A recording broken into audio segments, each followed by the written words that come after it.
At 130,000 visitors from India by the close of the year, riding on roadshows for direct business-to-business meetings with Indian travel agents, exhibitions and other promotional programs. We were in Bangalore and it was quite good. The numbers were quite good in Bangalore. The interest for Kenya is quite high.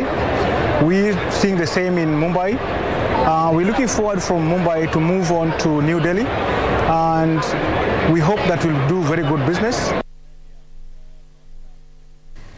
Kenya competing for her place as being the ideal tourist destination. Now, just giving you a sneak peek of what has been happening in the sporting arena is that we had KU Hawks who edged out Machakos University 72-55 at the National Kabaddi's Men's Elite League that entered day 7 yesterday at the Kasarani Gymnasium. We have updates on what is going to be happening today, so you might as well log on to our website, that is www.kbc.co.ke, to get further details on what is happening in the sporting arena. Now, to soccer lovers, tonight is a night. We have FA matches. We have the England FA Cup. Let's talk about the match that is going to be playing at 10:45 p.m. tonight. That is between Burnley and Ipswich. We have Fleetwood taking on Sheffield at 10:45 same time. As well as Grimsby taking on Luton, as well as Sheffield United and Wrexham. Now, today's matches, we have tomorrow's EPL. We have Manchester United that is going to be squaring it out with Leeds. We know what Leeds does to us as Manchester United, but we hope we can sustain them and hold them in this particular regard. Chelsea has been making a lot of noise, as well as so much on social media, but including its climb from position 10 to 9, but now Arsenal still firmly remains atop of the league. We wait to see if they're going to carry the day, given what is happening to Manchester City. All this and so much more, all available on our website. For now, we take a quick breather, but when we come back, we're going to be having a one-on-one conversation live from Vihiga with Victor Law. So do keep it right here.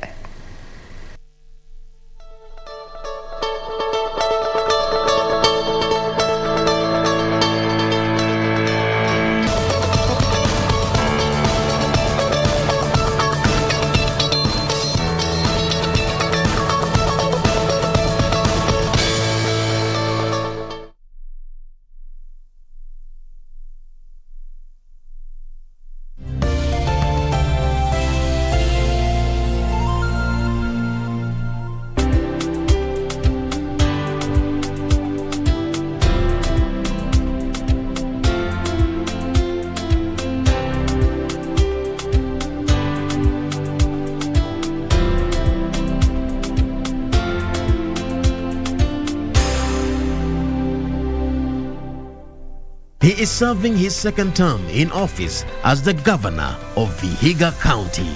He pegged his 2022 campaigns on development agenda to improve the lives of the people of Vihiga. So what has he achieved so far? And what should the people of Vihiga County expect from him? This Tuesday on Good Morning Kenya, join Victor Olo as he engages the governor of Vihiga County, Dr. Wilbur Otichilo, from 7 a.m. live from Vihiga County, only on KBC Channel 1. Copy. Eh? Where is she? She's not here. Sit down. Toka nje kabla nipige risasi huku kwa ubabini. Uko hapa nje? Ni mimi na Zolani.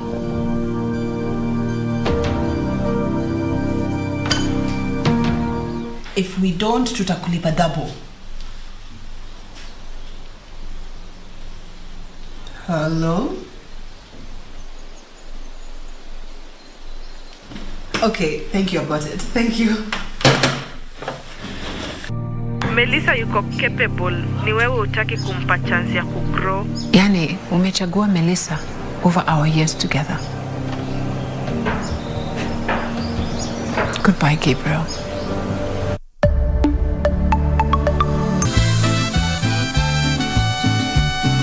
I will review it, and I'll correct it, and I'll send it back by mail, all right? It has to be printed, but I won't be in the laboratory. So where do you want me to bring it then? Well, you could bring it to my house. Rodrigo, considering the circumstances, I don't think that's appropriate. You can just leave it and then go. And tell that veterinarian to come here. I want to see him. What do you want with him? Nothing that has to do with you, my dear. I just want him to examine the animals that I bought. Sweetie, where are you going? To the fields. Ruben, go with Amparo. Frankly, I can go by myself, Daddy. Nobody needs to come with me. Go on, just go with her. That woman came here to tell my father everything that Rodrigo Irazabal was thinking. Nanny, they're preparing to sue Dad about the land. My goodness, not again. You and I, buddy. It's time for us to resolve our unfinished business.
It's the third round of the DFB Pokal, a mini Revere derby in the DFB Cup.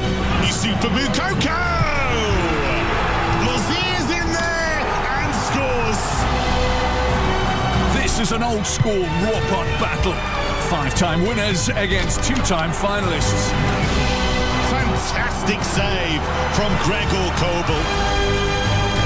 The raw pot battle, only one can go through.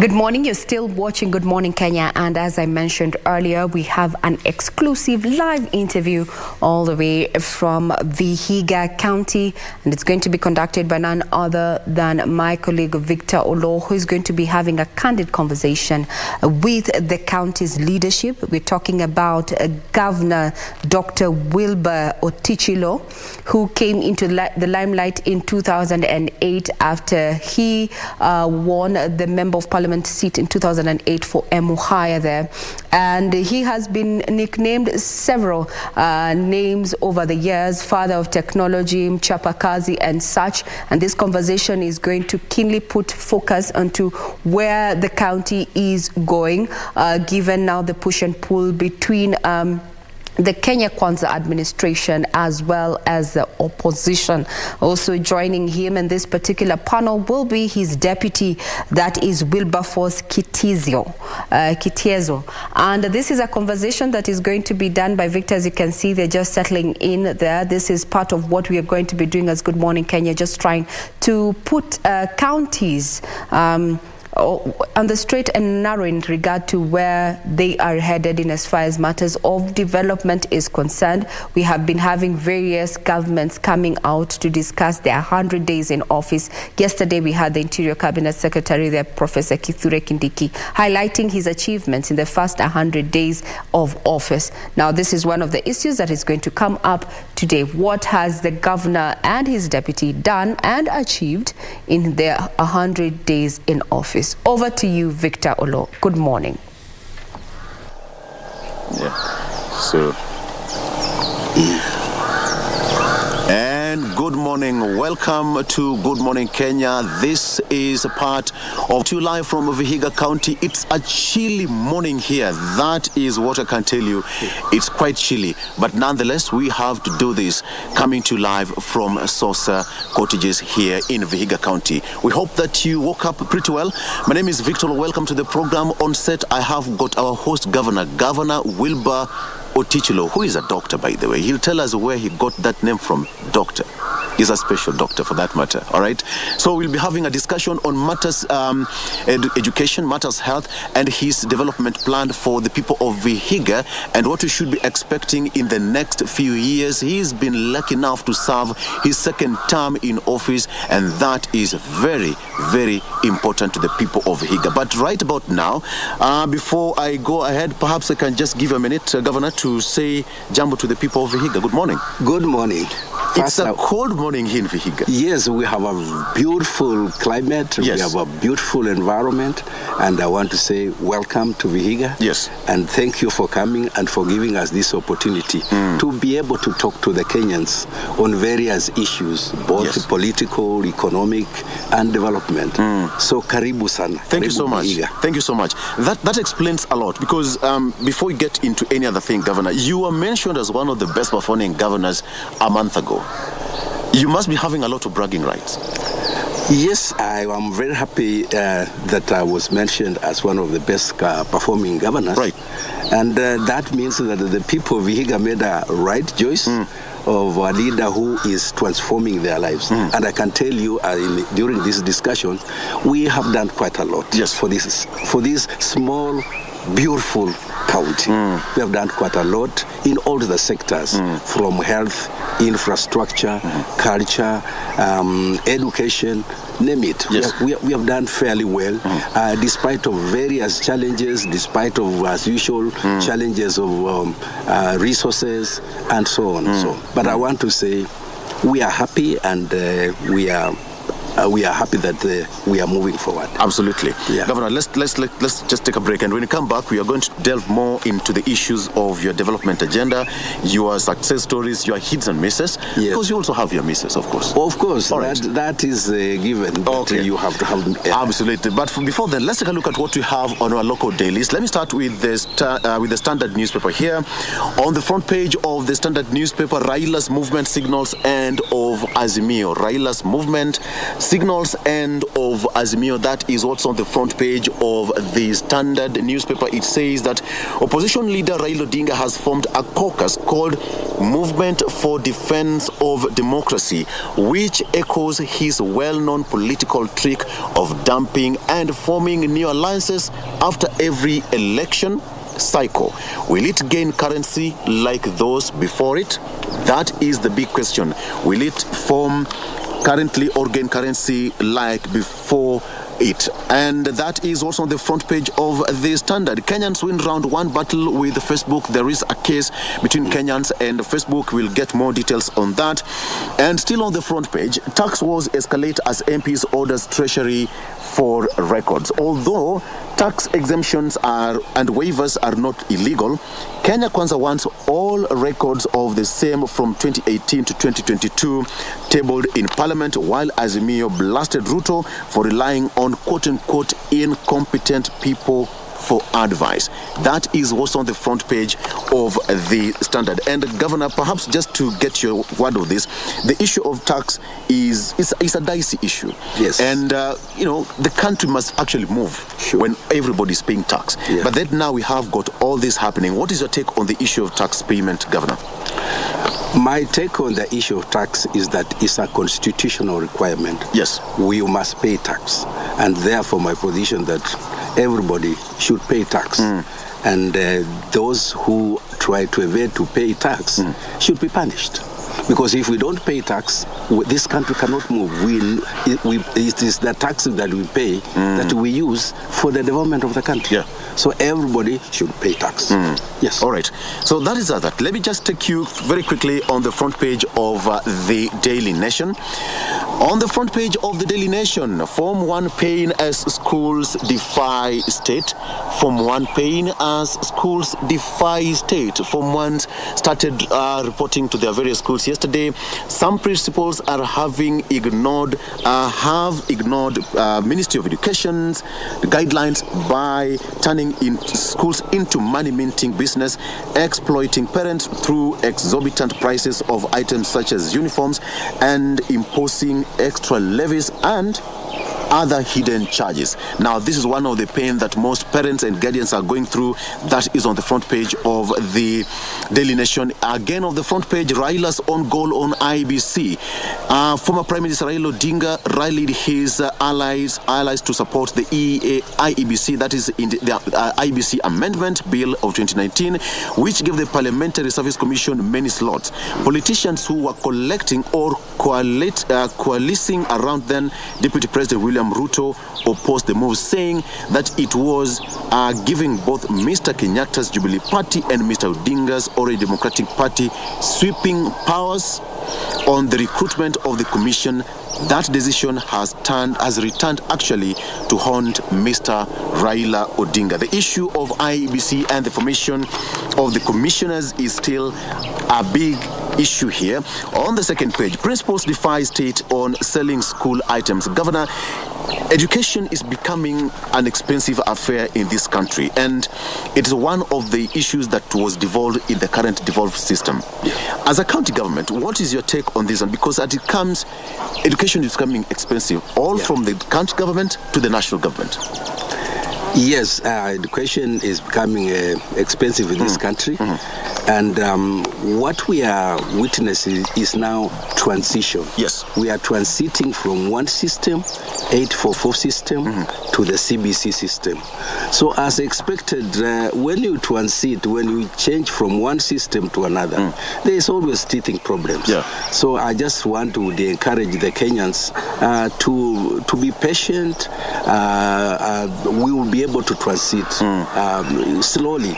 But as expected, yes, we will have a lot of teething problems, and what is written here is true, that parents are going through a lot of trying moments, because there are many requirements, and because we are transiting to a new system, you will find that there are many things that were not anticipated that are now being realized that they must be in place. For example, the infrastructure in schools is not adequate. The teachers are not adequate. It's now that they are doing recruitment. So you can see there is a lot of disruption and a lot of uncertainties here and there. And what are you doing as a county based on the issue of education? Because when you talk of transition, grade 6 joined school just 2 weeks ago, and now we have Form 1 also joining. But education is part of the devolved functions for the county government. How are you supporting the national government to help them so that the issue of infrastructure is settled? Yes, for us, the education is devolved at ECD level and the TVET. For us, as a county, we are ensuring that at least we have built classrooms for ECD classes in all public schools. So far, here in Vihiga, we have about 448 primary schools. So far, we have built about 250 classrooms in all many of the public schools, and this year we are planning to complete. So yes, on infrastructure, we've been able to complement the government in doing that. All right, Governor, we'll get into that shortly. And finally, let's take a look at what we have on the front page of the Star newspaper. On the front page, how Uhuru Ruto was scuttled Qatar meeting. How Uhuru Ruto was scuttled Qatar meeting. CS Mutua says that it aborted because DRC was unavailable, saying that he's dealing with busy bodies. That is also on the front page of the Star newspaper. And of course, we also have pictorials there of schools reopening, and Form 1s going to school yesterday, and it still continues today across the country for them to take their positions to start the next level of education. Very quickly, on the second page here, Willie Kimani widow now speaks death for Lely Mans is justice served. The the accused persons were last week sentenced to different years to serve behind bars after Justice Jessie Lesit made her ruling matters that. And the question of MOH offer breast cancer services in all dispensaries. Of course, this one is coming just days after the world commemorated World Cancer Day, which Kenya also took part in, and that is a very important step for the country. Governor, when you talk matters education, health, and all that is quite touchy to the hearts of the people. Yes. 2 days ago, or 3 days ago, so to speak, Kenya celebrated World Cancer Day. Yes. And from that report, Kenyans, around 75 or 76 Kenyans die daily because of cancer. Yeah. As a county, what are you doing? First of all, to eradicate cancer? Yeah. Do we have dialysis machines in this county? If not, what are you doing about it? Thank you. Cancer has become one of the biggest threats in terms of health in this country. And therefore, it's a disease that we should be able to focus and be able to find ways of being able to control it in its early stages. In Vihiga, I'm happy to say that we are among the few counties in this region who have set up an oncology unit which deals with cancer screening. Yes. And we are among in the whole country, we have about 44 cancer specialists or oncologists. And Vihiga is lucky we have one who we trained in Egypt, and she's back here. And we have set an oncology lab unit where we are able to screen our people early enough. So what I would want to say is that people should come for screening, because once this is detected in its early stages, then it is able to be, you are able to treat it. But when it is too late, then it becomes impossible. So cancer is a major threat, it's an uncommunicable disease, and I want to say that we should, as a country, put more emphasis, because it's now becoming the main killer. Yeah, absolutely. All right, Governor, matters health we'll talk about later on, but now you're serving your second term in office, and you must be privileged as one of the governors who made it back, thanks to the people of Vihiga. Thank you. Last year when you were here, you were still campaigning, and you based all your campaign manifesto based on what you've done. In the last quarter, we are now in the first year, the second month. What have you done to the people of Vihiga up to where we are, Governor? Well, we have done a lot, and Victor, I don't think in this short program I'll be able to say what we have done. We'll try and squeeze it. We have done quite a lot. Right. And let me start. When I came in this county, one of the biggest challenge was having governance system, putting in place a governance system that works, that is transparent, and that is accountable. So that was one of the first things that I did, to put a governance system in place. Because if you don't have a governance system, then it's very unlikely you'll be able to achieve. Having done that, I would want to say in summary, in the last 5 years as a governor in this country, in this county, we've done a lot. We focused more on education, and that's why I said that to date we have built more than 250 classrooms in the whole county for ECD. I found when we didn't have ECD teachers, there were no ECD teachers. How many do we have right now? Right now we have 823. So I recruited and trained 823 ECD teachers who are now working, and recently we put them on permanent and pensionable terms. So that we have done. When I came in, on terms of TVET, vocational training centers, we had only 5 that were functional.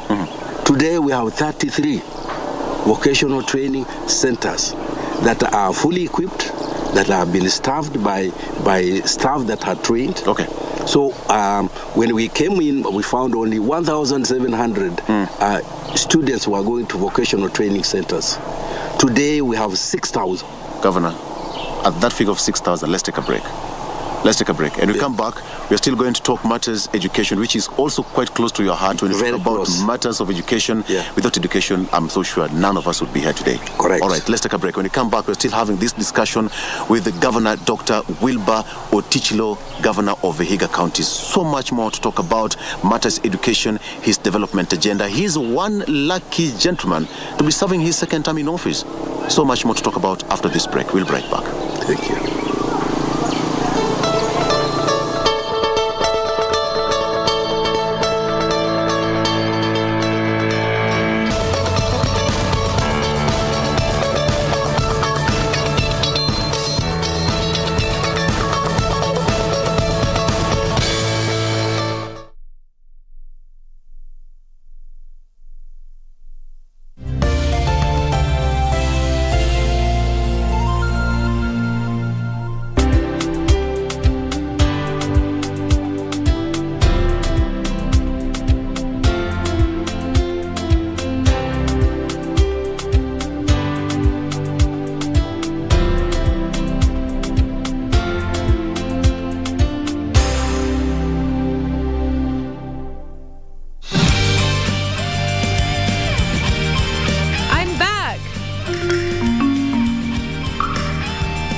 If you're back, then you join us. Yeah, join us. Come and join us. Isn't this supposed to be a meal to celebrate my new job? Why would you start eating without me?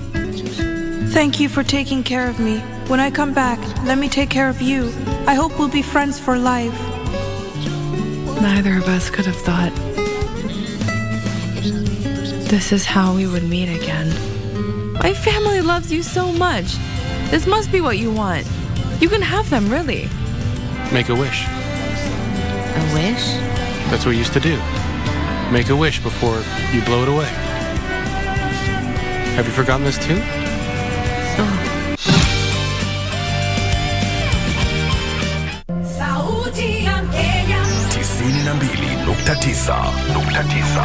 Hii ni KBC Radio Taifa.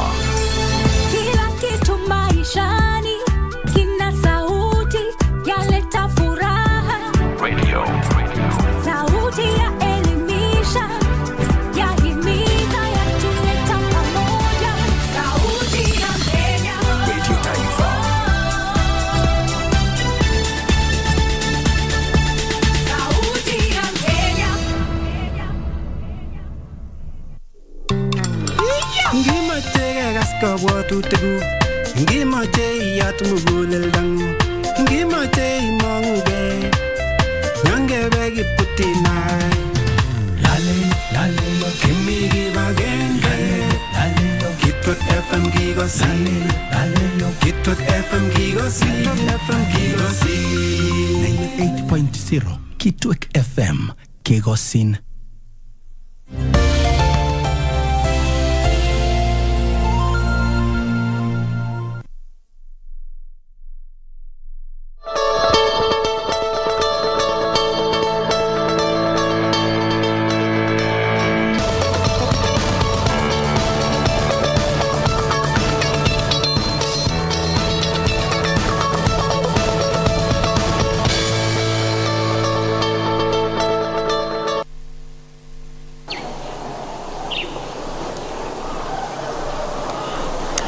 And welcome back. If you're just joining us, we are coming to you live from Vihiga County with Dr. Governor Wilbur Otichilo, Governor of Vihiga County. We are taking stock on what he's so far achieved, or even the hits and misses. Yes. In your regime. Yeah. Governor, before we took a break, you were talking about matters TVET and from 1,800 to 6,000. Please go ahead and respond on that. Yeah, so TVET is a very important component of our education system. And you remember, earlier on, TVETs were very important, were very popular. But later on, there came this movement of everybody going to the university, and therefore TVETs were forgotten. But I want to say that we have revived our TVET institutions in Vihiga, and we have equipped them We have employed the new instructors. Yes. And now we have a number of students, and we have given capitation. Any of the students who come from Standard 8 or Form 4 or who cannot go for other trainings, we allow them to come to these institutions. And we give capitation of 15,000 to every student who joins. So basically, it's free. Yes. Yeah, it's only a few things that they need to pay. So I want to say that we have done extremely well, and we expect to move even further. Yeah. During this period I'm in as a second governor, we want to further improve those institutions and equip them very well.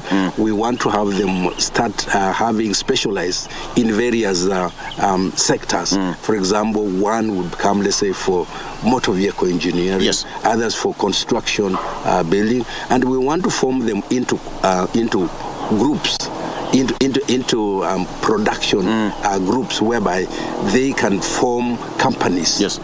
That as they learn, they are also having companies that can carry out jobs and create jobs for themselves. And then when they finish, we have we are able to then, through the affirmative action of the youth, be able to give them projects under government programs.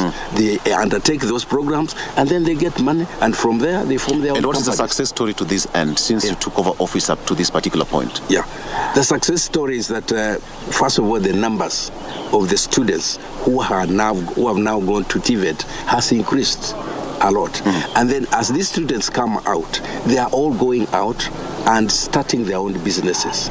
So I would say it's a good story, but what we need to now do is bringing some of these students together to form companies, and then we support them as a county by giving them projects. When we tender projects, we have those that are reserved for the youth, for people living with disability. So once we give them that, then they will be able to implement the projects, and they are paid.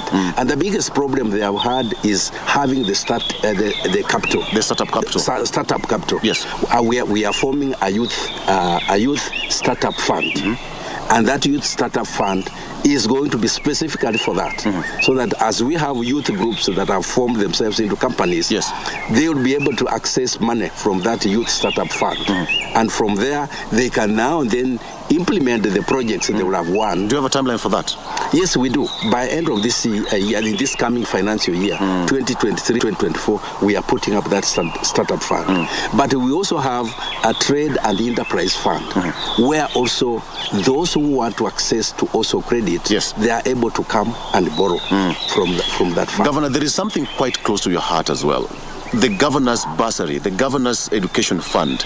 The number of students that have sponsored up to this particular point. Please expound more on that.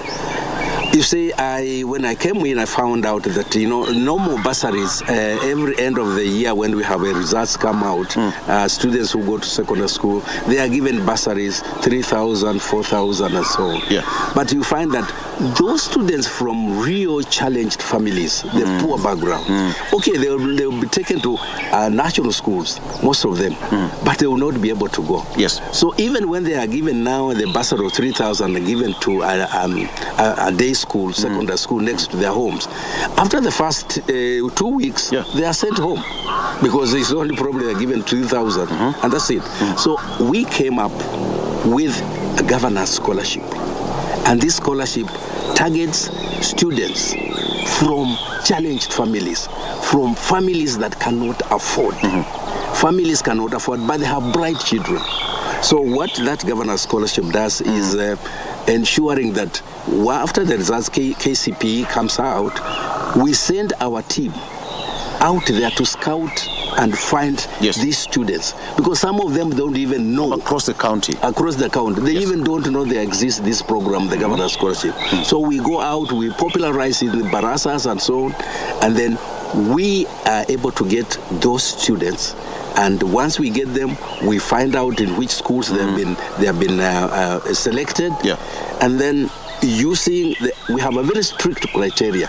Then we are able to select them, bring them for mentoring, because we have to mentor them and tell them now you are entering on this program and this is what is expected. Okay. So we have done that since I came in, and the first cohort did exam last year. Yes. And I want to say it was 100% pass. And now the governor's scholarship. Yeah. Where's the source of this fund coming? The source is from our normal exchequer, our county sources. Yeah, that's okay. What, yeah. Okay. Is it under legislation? Yes, we have regulations that were put in place how to manage those resources. So yes, it's money that is within our budget. Yes. And under education, we have said that bursary and governor scholarship will be given a priority because we give high premium to education. Okay. Because education is the only equalizer. Exactly. And the poor people, if they get education, then they'll be equalized. Everybody's equal. Yeah. Governor, you're not alone. You have your assistant, your deputy. Yes. Deputy Governor, please just come on set. just come on set. Yeah. Lest we get blacklisted from coming back to Vihiga County again. Welcome to the program, DG. We are talking matters education, and education is quite close to your heart. What do you make on what the governor is saying? Because a majority of youth in this county, they're the next future of this generation. I mean, the governor is going to leave office tomorrow, and is going to pass that baton to the youth. Quite close to his heart. What do you think? I thank you, Victor, for having His Excellency the Governor Karibu on this, and I want to confirm that His Excellency the Governor has really had a transformative agenda, targeting to empower, interest the young people, arming them with education skills, tapping into their talents. And I want to confirm that by him investing in a radical transformation program to the TVETs, if you look at the county headquarters at Mbale, most of the businesses, salons, the barber shops, the beauty therapy is as a result of the trainees from the TVETs that have been enabled through the capitation that His Excellency introduced. And 70% of the businesses, I can confirm that and give a testimony that this is from the graduates from the TVETs that are now established business, and they are turning around the social economic outlook of this county. Very well. And it's quite important because you still form the youth bracket of the governors. You still have a future, my brother. You still have a very good future. Thank you. Let me just come back to you, Governor. The issue, Vihiga County forms part of LREP, the Lake Region Economic Bloc. Yeah. What is your mandate as Vihiga County? What have you achieved to this far? I think we have achieved quite a lot as a Lake Region Economic Bloc. First, we are among the first, actually we are the first economic bloc that has come up with a legislation that brings us all of us. So all the 14 counties, we have passed a legislation of forming this economic bloc. Yes. We have also, as a bloc, come up with a very comprehensive business plan for the region. So we have put a business plan that looks at all the sectors of economy. We are also the bloc that has tapped on our universities. We have tapped all the universities that are within the bloc, and we have used the human resource in these areas to form them into various groups as advisory groups. So we have those who advise on agriculture, those who advise on health, those who advise on education. So I would say that we have done quite well, and there are quite a number of programs. Yes. And what is your mandate as Vihiga County? For us, our mandate as Vihiga County, we were chosen to mainstream ICT, use of ICT as a platform for development in the region. Have you achieved that? Yes, we are moving. We are achieving that, and it's an ongoing program. So we are used as a Vihiga. We are encouraging. We are the ones who have the docket of encouraging ICT to be used within the economic bloc as a platform for development. So yes, we have, and we are the one. We are like, for example, Vihiga. We are the only county that has one of the best GIS lab in the country. A Geographical Information System lab, and this is a lab that that has equipment and software that is used for data analysis and data modeling. So to make a decision, we want to move away from decision making that is not informed by data and information. And GIS is one of the best systems in the world today that is used for rational decision making. Absolutely. And after you have done analysis of the data, so within the economic bloc, we have been able to build capacity within our member counties in how to use GIS technology in decision making and planning. And so far, apart from our 14 counties, we have had many other counties from the rest of the country coming to benchmark in Vihiga on how this technology works. I'll come back to shortly, Governor. But then, DG, a majority of voters in this country are youth. There's no doubt about that. Anytime you walk out there and you meet the youth, what's written all over their faces? They look at you. You're a deputy governor, chosen by Dr. here.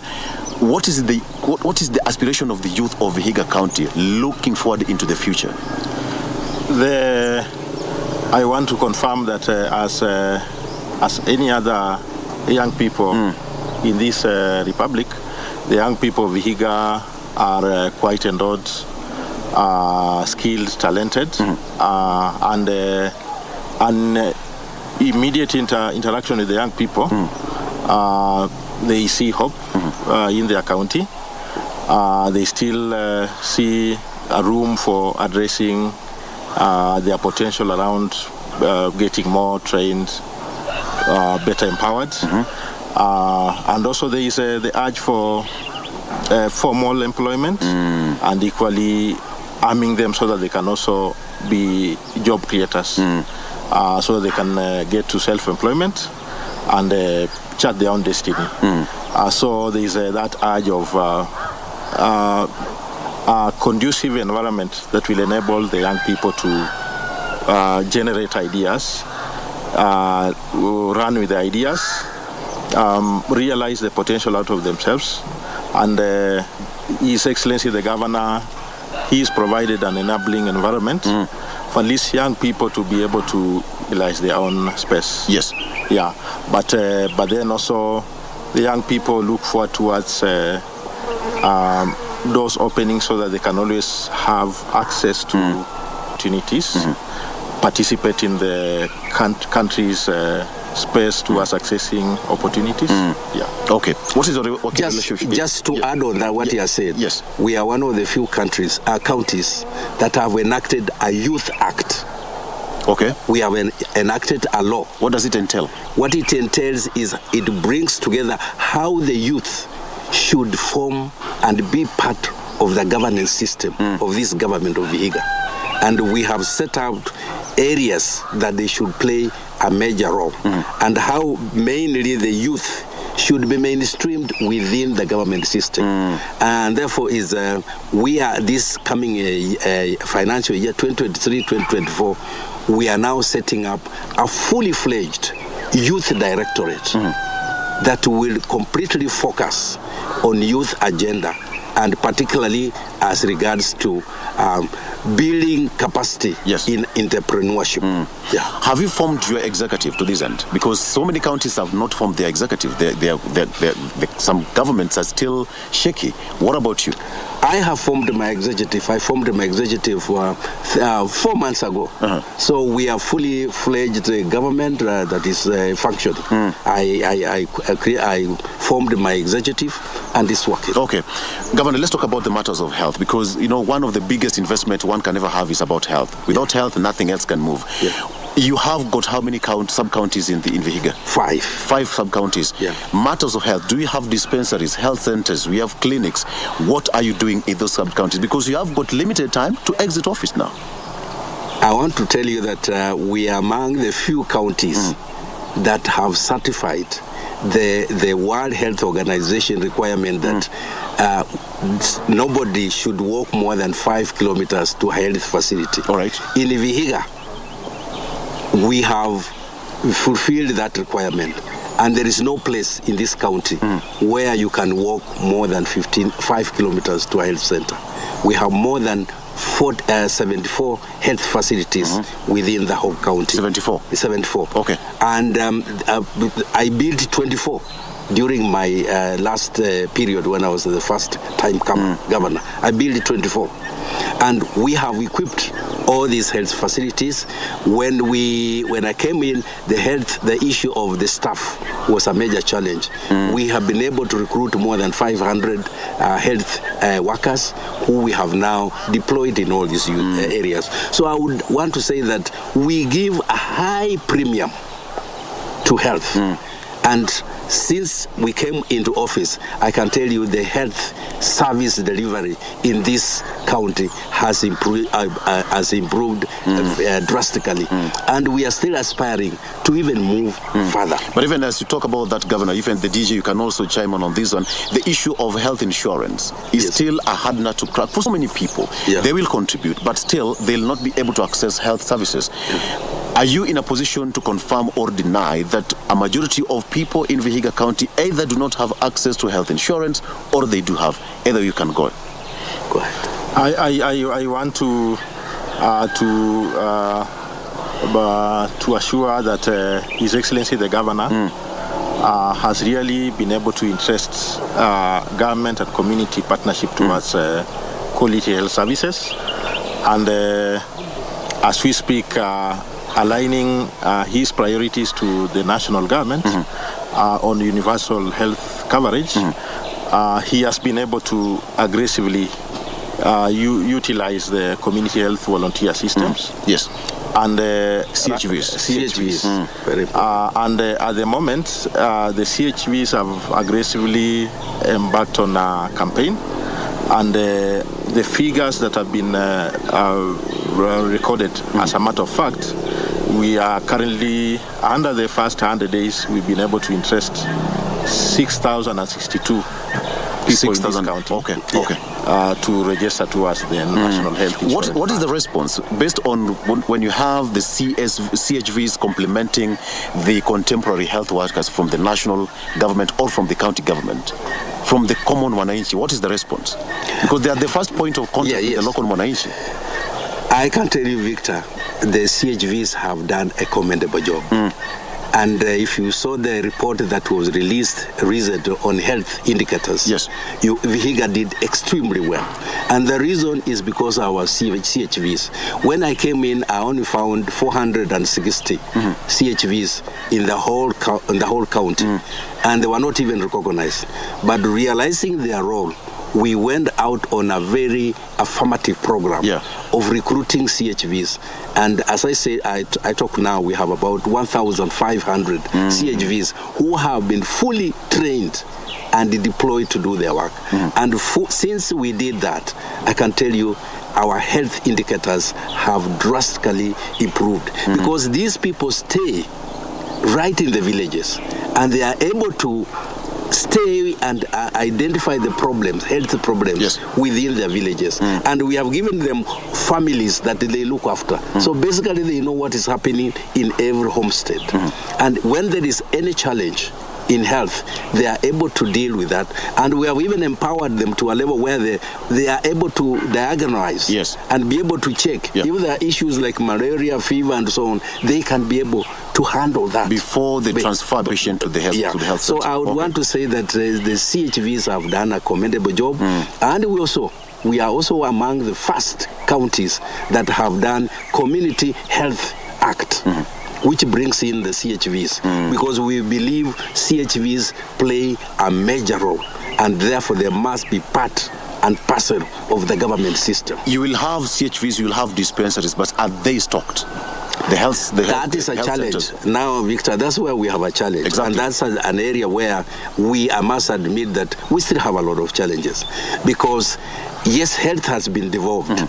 But when you see the amount of money that is given for health facilities is very limited.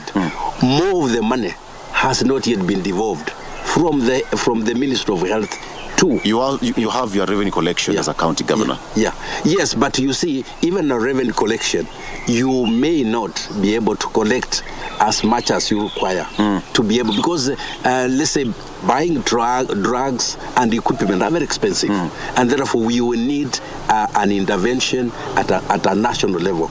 And therefore, one area that as a council of governors that we have been arguing is that more money should be devolved, because we pay all the health workers, but if you see the amount of money that comes to the counties relative to the amount that remains at the national level, you find we get only a third, and the 2/3 remain at the national level. But at the national level, their role is only policy and coordination. But the common Mwananchi will not understand that, Governor. For them, all they want is services. So that's why I say that this is where we have had challenges. And also, you remember, we also had a challenge with KEMSA, because a law was also passed in Parliament, which said that we can only source drugs and non-pharmaceutical materials from KEMSA and nowhere else. This, to me, was not a very good thing, and in a free economy. So you find that if KEMSA doesn't have the drugs that you have requested for, you have to wait. And as you wait, the people are suffering, and the diseases don't wait. Absolutely. So I think we need to restructure, particularly the law, as it requires that we can only get the drugs from KEMSA. We must look or revisit that law. Also, KEMSA, I'm happy that it's been restructured, and now things are starting to move.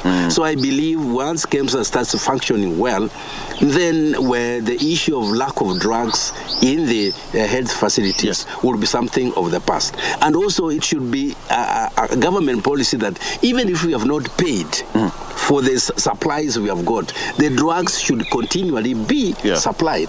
But you see, if I have not paid, KEMSA says, no, we cannot give you. Governor, as you come back to the issue of health now, one thing again we need to talk about is now the real actualization of having each and every household not given an insurance, but there is an insurance cover for every household in your county. You've said there are some challenges that you want to settle moving forward. But DG, at the end of the day, you're the principal assistant to the governor. How is your work schedule like? Do you have a good working relationship with the governor? I want to assure you, Victor. Or is harassing you? I want to assure you, Victor, that I'm proud to the Almighty God and to His Excellency the Governor for according me a chance to grow. And I want to assure you that His Excellency the Governor has enabled myself. He's assigned me the role of the service delivery unit. And this he wants myself as his assistant to ensure that programs, projects, initiatives that are passed by his cabinet for the departments and for the good of the people, that the deputy governor and myself, I ensure fast-tracking good. Now that brings me to the next question, because now the delivery unit lies squarely in your docket. Based on your 100 days in office, I'm happy that you have a copy here. Perhaps we just take a copy, Governor. 100 days in office, what have you achieved as a county for the common Mwananchi to realize that the governor, for him, is looking for results? He's given the mandate. What have you achieved as a county 100 days? Impressive stuff. His Excellency, the Governor, with commitment towards the areas that we've mentioned, under the health, through partnership that he has been able to interest. He's been able to direct through partners the realization of construction of a non-communicable disease clinic. This is currently under construction, 70% done at Hamisi Sub-County Hospital. Because we want to give special attention to the non-communicable diseases, so that at least we can mainstream the same in the overall health management system. His Excellency the Governor has been able to commit towards upgrading, improving the infrastructure of the people, and I want to assure you that under the next 30 days, His Excellency the Governor will be improving, upgrading close to 100 kilometers of our road network in the county. Yeah. Okay. Let me just add on that, because health is very important to us. And in the last 100 days, we have done fairly well. And we are working with very many development partners who have come in. And apart from the non-communicable disease facility that is being built at Hamisi, we also got in touch with the other development partners, and we are setting up an eye clinic at our referral hospital. Okay. It's already been constructed, and materials and equipments have been provided by a development partner. That's the Christian Blind Association from Germany. Okay. And we are working with the Sabatia Eye Hospital to ensure that the screening of people in the county on eye diseases is done. Okay. Governor, let's take a break. When we come back, I want to talk matters agriculture, which is also very important to the people of Vihiga. And finally, the issue of pending bills. Yes. How are you handling it? Very well. All right. Let's take a break. When we come back, we still have got Dr. Wilbur Otichilo, who is the governor of Vihiga County, as well as Wilberforce Kitiezo. Wilberforce. That was a good choice of names there. We'll be right back with more. Thank you.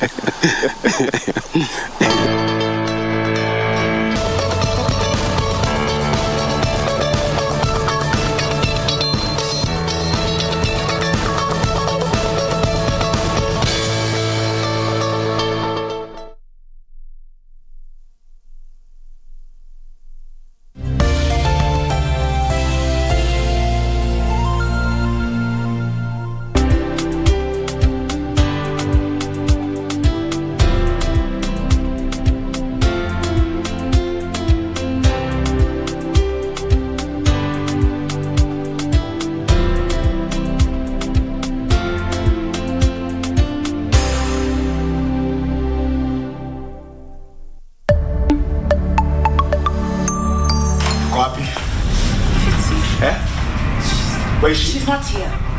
Sit down. Toka nje kabla nipigwe risasi huku kwa ubabini. Uko hapa nje? Ni mimi na Zolani.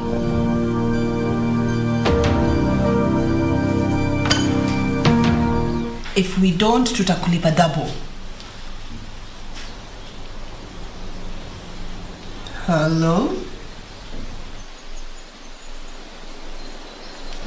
Okay, thank you, I got it. Thank you. Melissa yuko capable. Ni wewe utaki kumpa chance ya kugrow. Yani, umechagua Melissa over our years together. Goodbye, Gabriel.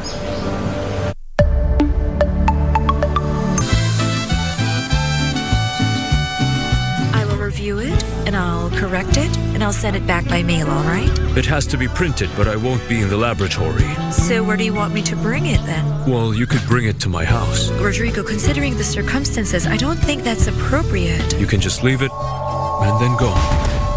And tell that veterinarian to come here. I want to see him. What do you want with him?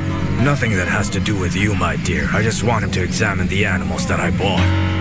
Sweetie, where are you going? To the fields. Ruben, go with Amparo. Frankly, I can go by myself, Daddy. Nobody needs to come with me. Go on, just go with her. That woman came here to tell my father everything that Rodrigo Irazabal was thinking. Nanny, they're preparing to sue Dad about the land. My goodness, not again. You and I, buddy. It's time for us to resolve our unfinished business.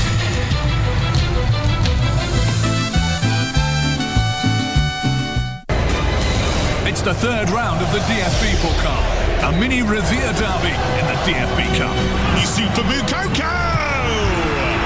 Blazier's in there and scores! This is an old-school raw pot battle. 5-time winners against 2-time finalists. Fantastic save from Gregor Kobel. The raw pot battle, only one can go through.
right, welcome back to the discussion, to the final bit of this version of Good Morning Kenya, but coming to you live from Vihiga County. The sun is finally out. It's been a chilly morning here. Yeah. The sun is finally out. I hope it's now warm. I hope now you are warm.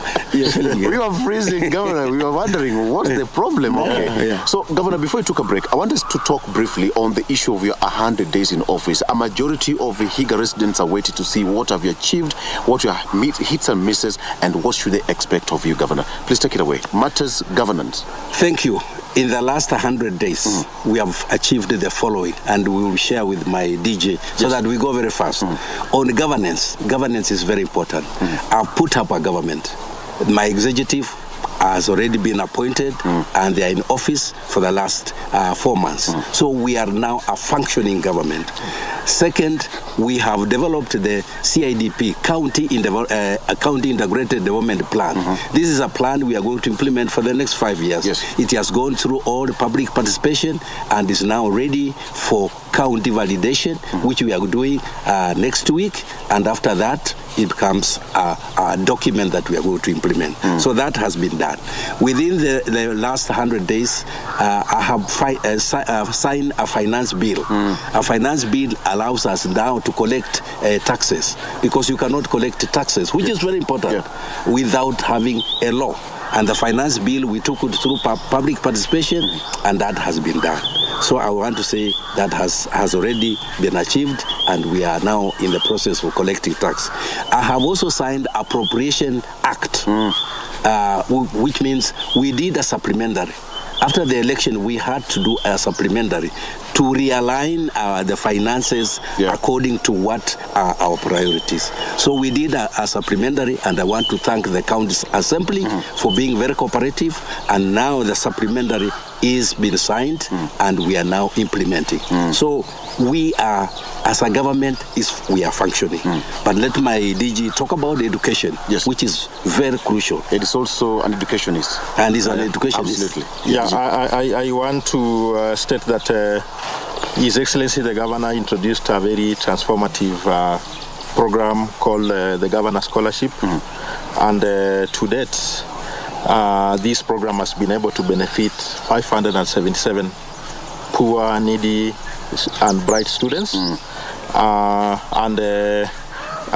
This is a package whereby His Excellency supports the students from Form 1 to Form 4.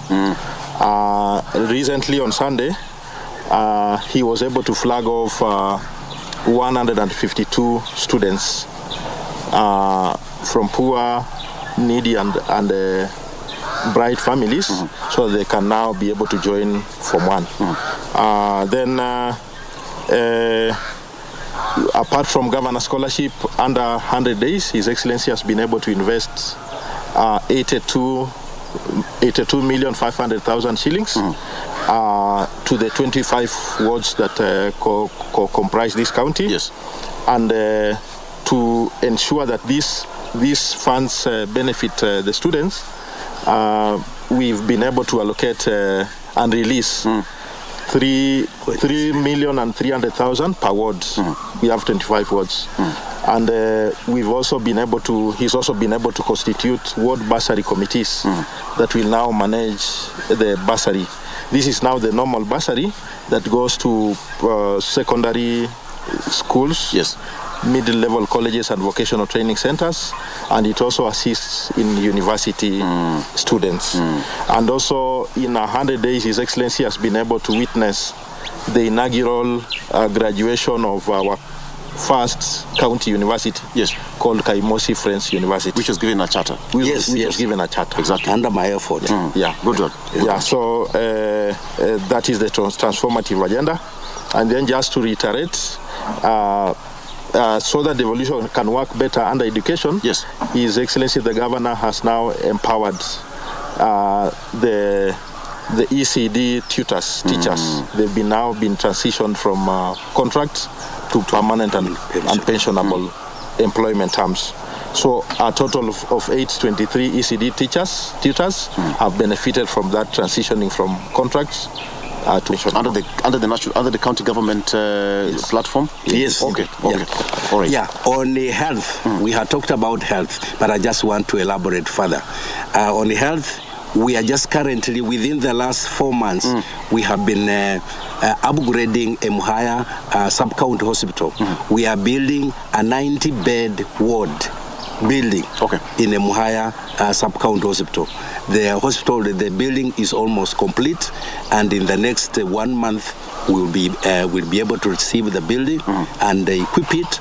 And once we start operation, Emuhaya is going to be one of the state-of-art hospitals in the county in terms of equipment and new facilities.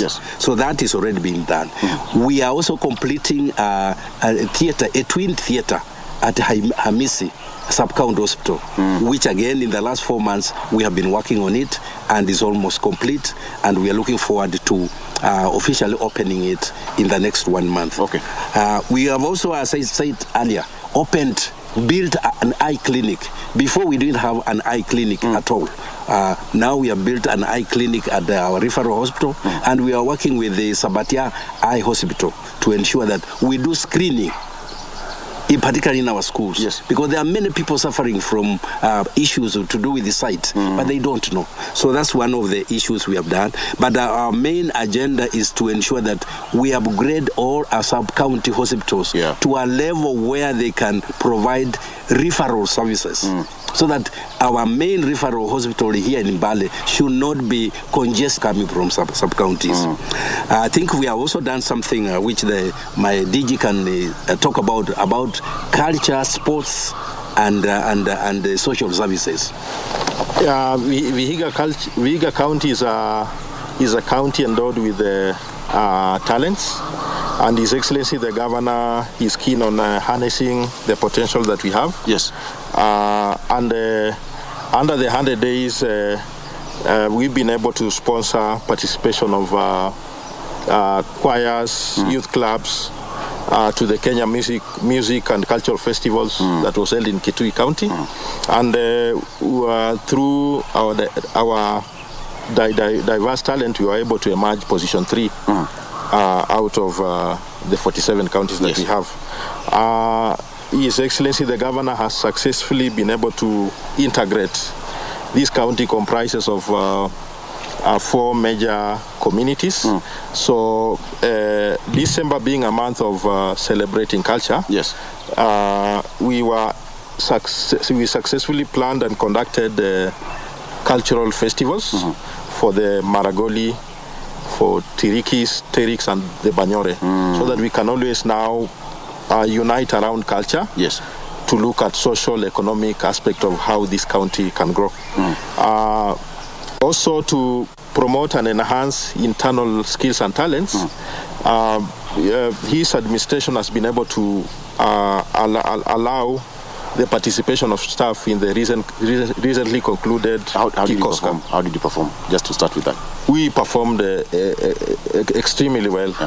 We were able to participate in 17 disciplines of the Kikoska Games that were held in Kisumu. We emerged with the exemplary performance. If we look at basketball, we were able to make it to the finals. We played against Kisumu County, who are the host, and we emerged runners-up. Good. Alongside other disciplines, football, golf, we were able to really demonstrate our talent. Okay. Yeah, on environment. When you talk about matters, education, talent and education, government, before we continue, you're one of the pioneer counties supporting young talents in the country. Yes. I was privileged that I attended one last year. Yes. How is the progress to this far? We have progressed very well. And I can tell you the talent in the county is improving every day. And we have now young people forming groups and doing, performing arts, music, even this famous Vida record that has went viral. This is as part of our young people we have trained here. Okay. So I want to tell you that that's a program that's ongoing. And the next month, we are also having the extravaganza of performing arts. So next month, I want to invite you again. Come. We are just planning to start doing auditions, and by sometimes next month we will have the extravaganza. Thank you.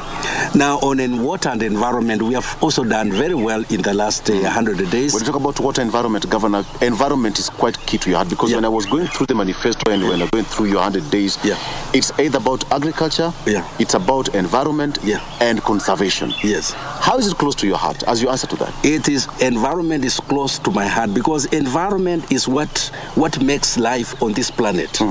And if we don't conserve our environment, then basically we are destroying our own existence on this planet. So environment is so crucial, and that's why the issue of climate change has become a global issue. It's no longer a global issue, and it's all an environmental issue, that we, the people on this planet, have destroyed our own environment that God gave us to us. And therefore, we must go back and restore our environment if life has to continue on this. Therefore, as an environmentalist, I give a high premium on environment. And I can tell you, since I came here as a governor, we have done a lot on environment. And I'm also reminded that you've also planted thousands of trees. Yes, we have. More than 5,000. Yes. Okay. Yeah. Marigold Hills was, completely deforested during those 30 years ago. It used to be a huge forest with so many rivers coming out of, but it was deforested through the illegal logging. But now we have been, in the last 5 years, we have put a very important program to restore Marigold Hills. And we are doing it different from before. Before, people are just going to plant their trees, they take selfies and go away, and that's it. But for us, we've said we must grow trees.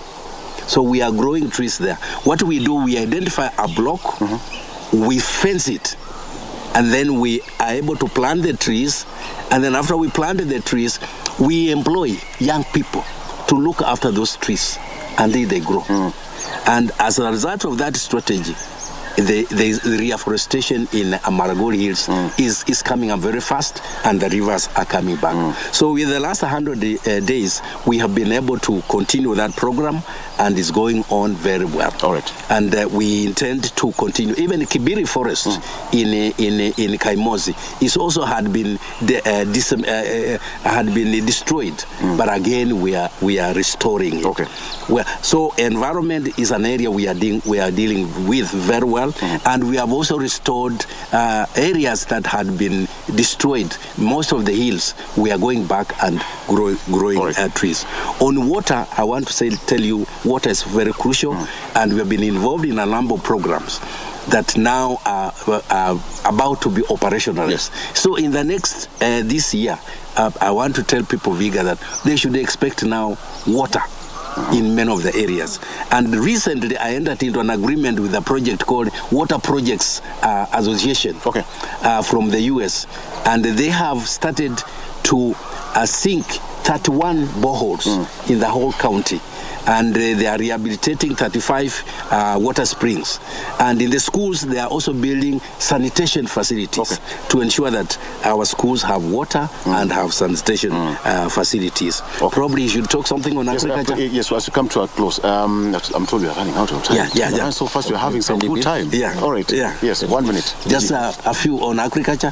Yeah. I want to assure that His Excellency's agenda on agriculture is to ensure that we improve and increase on production, because then that is our mainstay.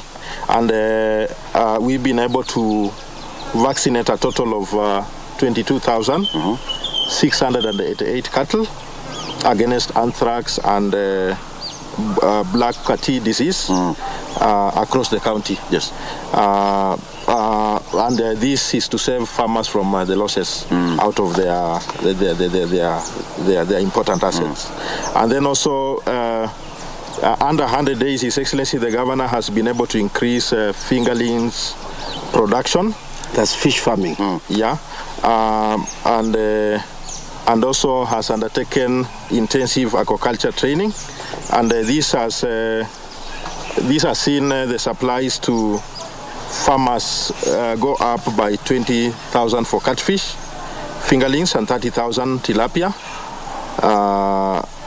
as well as monosex fingerlings of over 100,000, which is mixed. And then under 100 days also there has been construction of 15 fish farm ponds in our Missy sub-counties, in our Missy sub-county and in Luanda sub-county.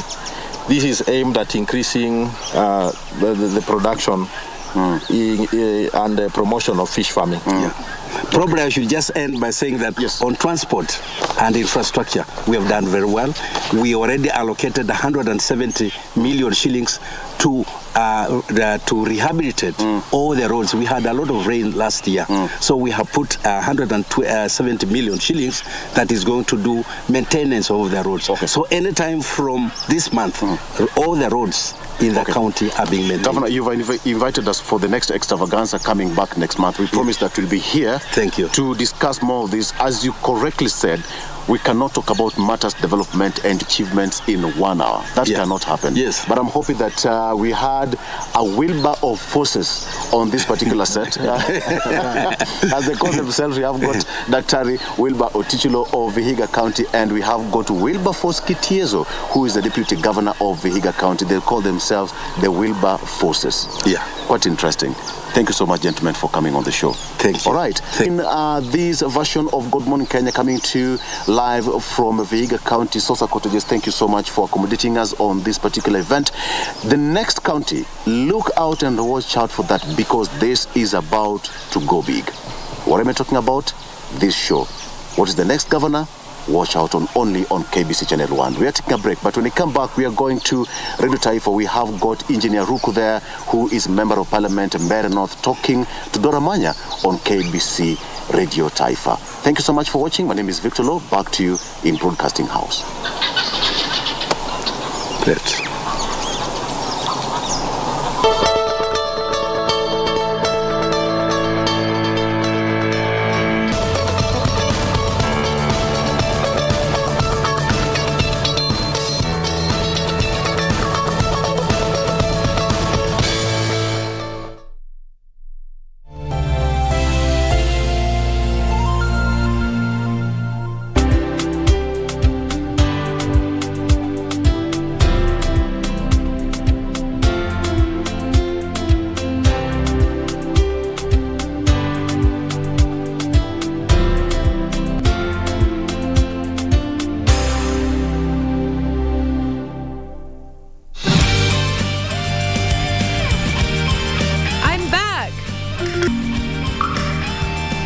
If you're back, then you join us. Yeah, join us. Come and join us. Isn't this supposed to be a meal to celebrate my new job? Why would you start eating without me?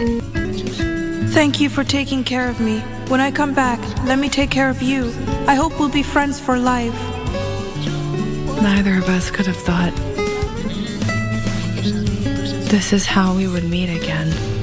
My family loves you so much. This must be what you want. You can have them, really. Make a wish. A wish? That's what we used to do. Make a wish before you blow it away. Have you forgotten this too?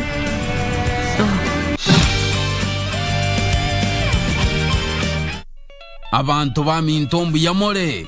Your favorite KBC station, Minto FM, is now at your doorstep. Enjoy the hottest KC music, informative and entertaining shows, and reliable news only on Minto FM.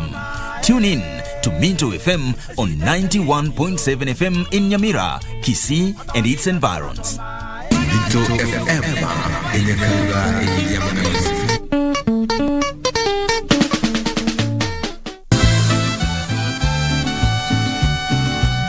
Review it, and I'll correct it, and I'll send it back by mail, all right? It has to be printed, but I won't be in the laboratory. So where do you want me to bring it then? Well, you could bring it to my house. Rodrigo, considering the circumstances, I don't think that's appropriate. You can just leave it and then go. And tell that veterinarian to come here. I want to see him. What do you want with him? Nothing that has to do with you, my dear. I just want him to examine the animals that I bought. Sweetie, where are you going? To the fields. Ruben, go with Amparo. Frankly, I can go by myself, Daddy. Nobody needs to come with me. Go on, just go with her. That woman came here to tell my father everything that Rodrigo Irazabal was thinking. Nanny, they're preparing to sue Dad about the land. My goodness, not again. You and I, buddy. It's time for us to resolve our unfinished business.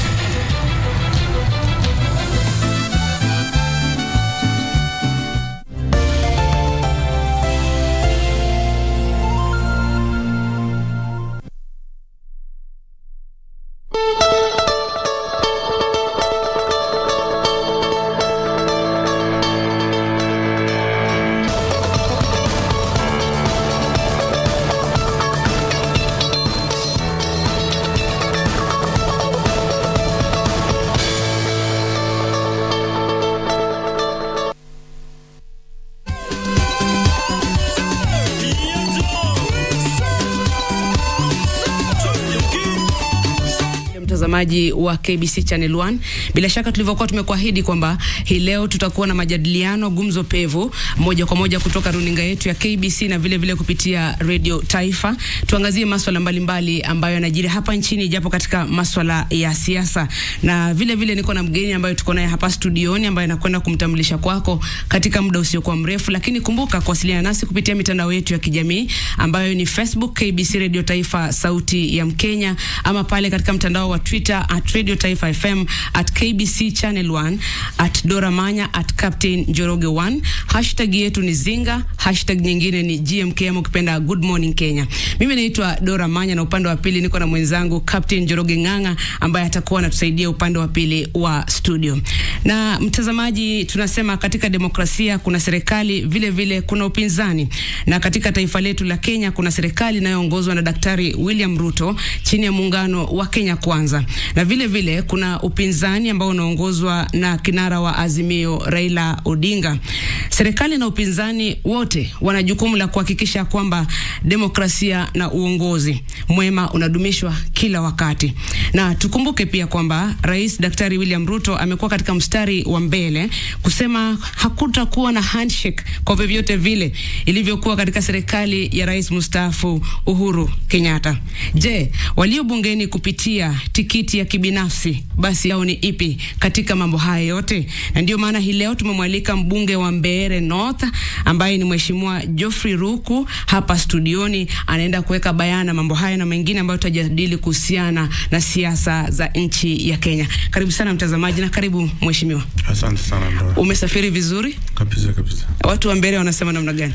Watu wa Mbeere wanaendelea kujikakamua na kufanya majukumu yao na kuona vile serikali itawa support ili kwa sasa kuna jua kali, kuna jango inaendelea, watoto wanarudi shule, kuna mambo mengi ambayo watu wa Mbeere North wanashirikia kwa sasa.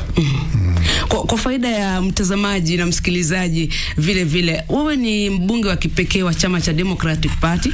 Mimi nilichaguliwa na tikiti ya chama cha Democratic Party. Na mimi ndiyo mbunge mmoja tu katika bunge la taifa kwa hiyo chama ya Democratic Party.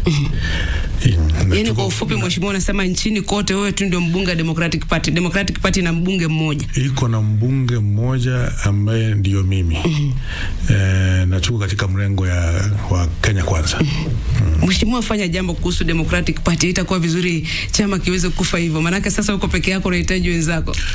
Tutashikilia chama na tutapanga mikakati ya kuhakikisha kwamba 2027 tutakuwa na wabunge wengi katika chama yetu ya Democratic Party.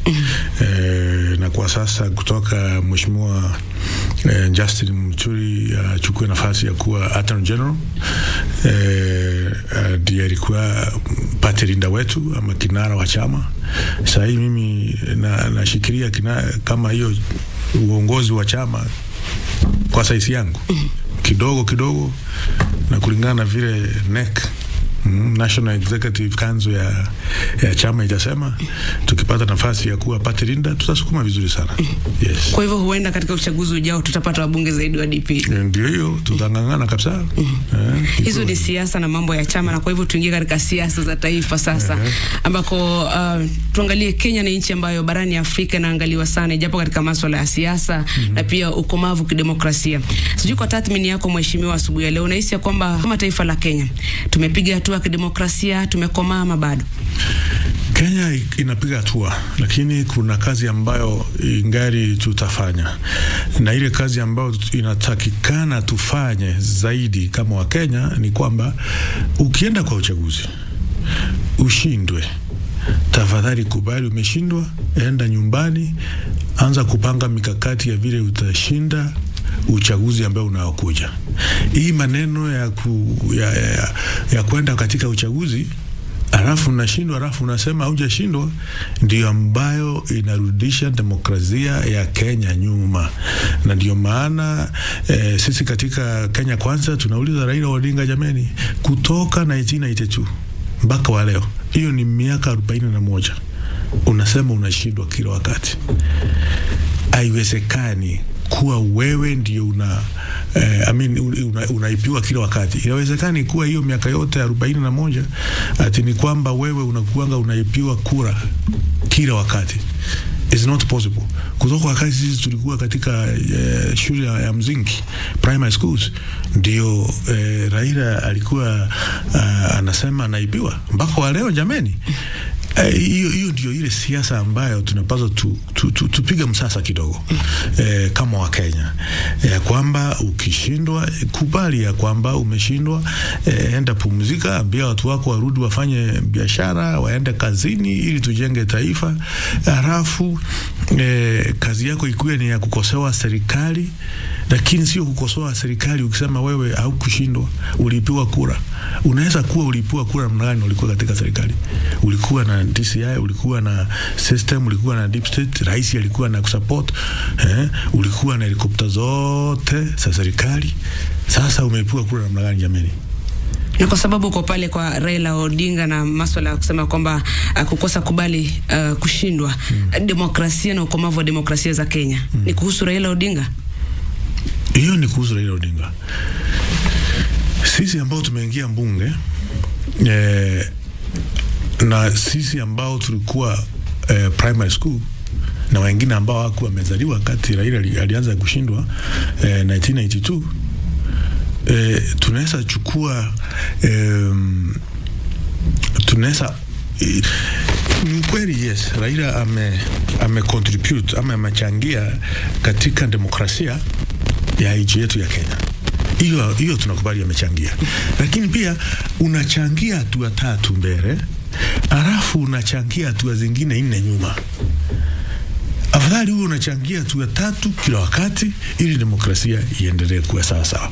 Lakini sasa unakuta umechangia vizuri katika demokrasia, kukua kwa demokrasia nchini yetu ya Kenya, lakini baadaye unaanza kurudisha hiyo demokrasia nyuma, jameni. Sasa kama unakumbuka Sisi katika mrengo wa Kenya Kwanza tulisema hatuna wasiwasi ni nani ambaye atakuwa chairman wa commission ya IBC.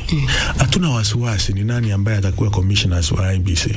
Hata kama ni Omburu Ondinga atakuwa chairman wa IBC, tuko sawa, kwa sababu kuna ile utaratibu ya kufanya uchaguzi katika taifa letu ya Kenya.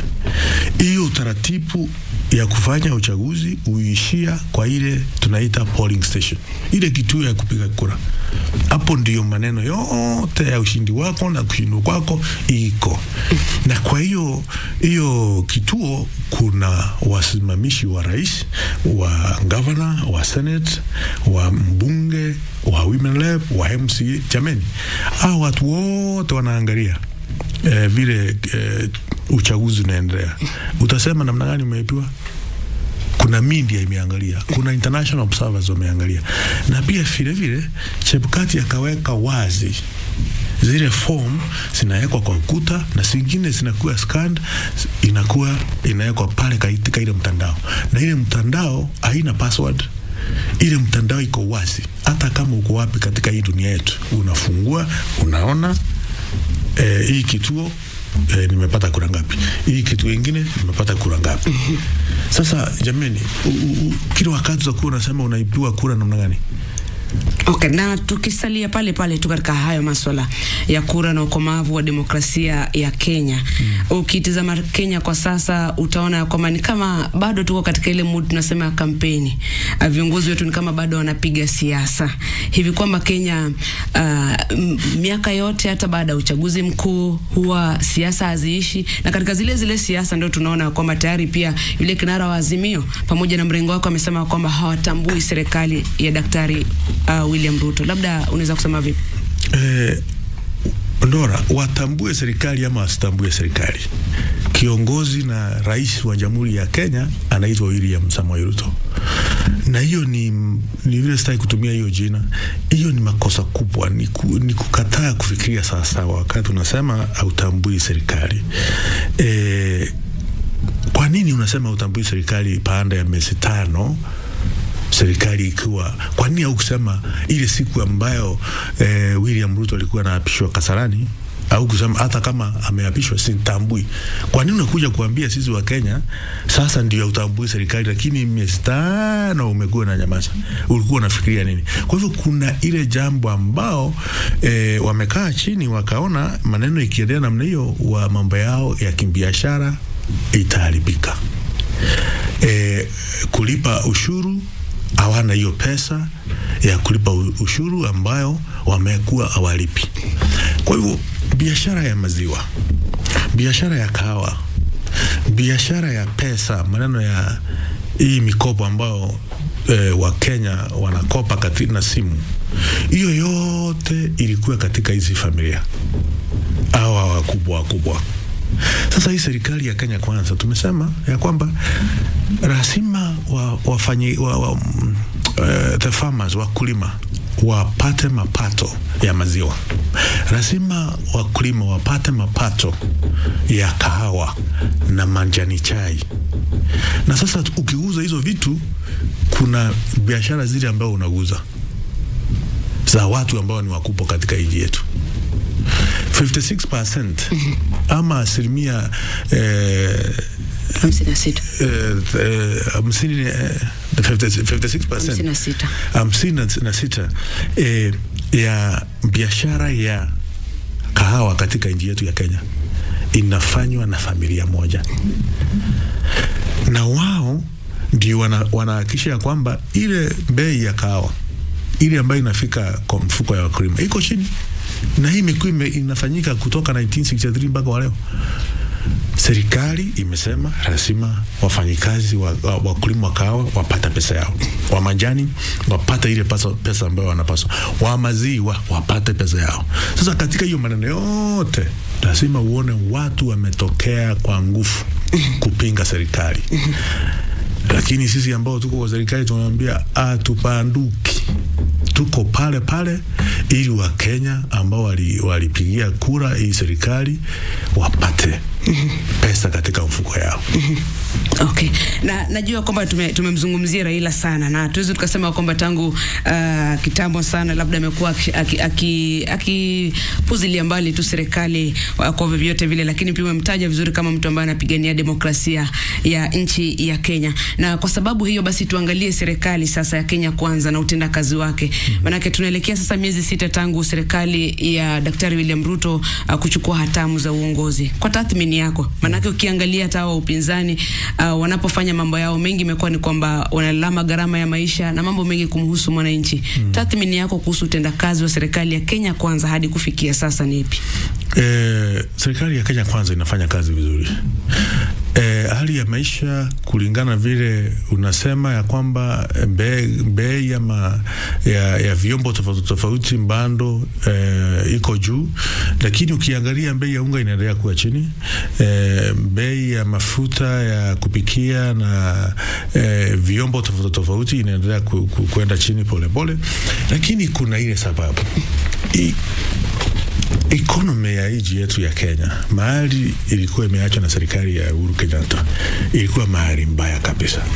Hatuwezi kuwa kila wakati tunatumia pesa ya umma kufanya hii kitu inaitwa subsidy, kulipia gharama ya production.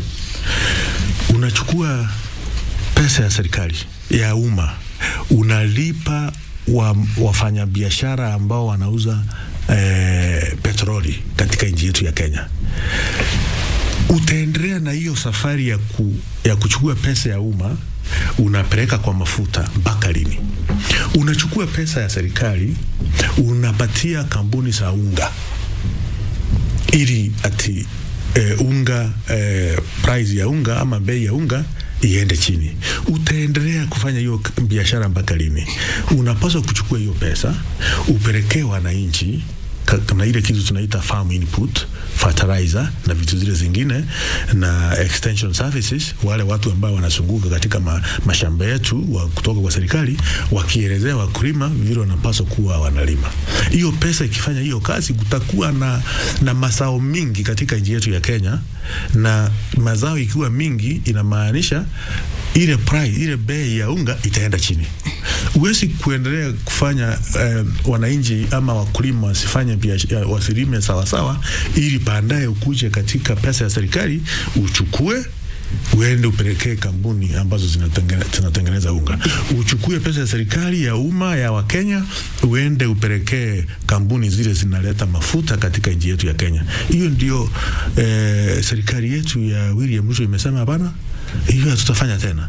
Hii pesa ambayo mlikuwa mnapatia wanabiashara wakubwa sasa tutaipeleka katika wananchi, tutaipeleka katika kufanya ile kazi ambayo inayopaswa, ili ile kitu tunaita na kimombo efficiency ya kufanya biashara na kufanya hii kitu tunaita production iweze kuwa sawa katika nchi yetu ya Kenya. Lakini hatuwezi kuwa tunachukua pesa ya serikali ya umma kila wakati kupeleka katika side ya kukura, consumption side.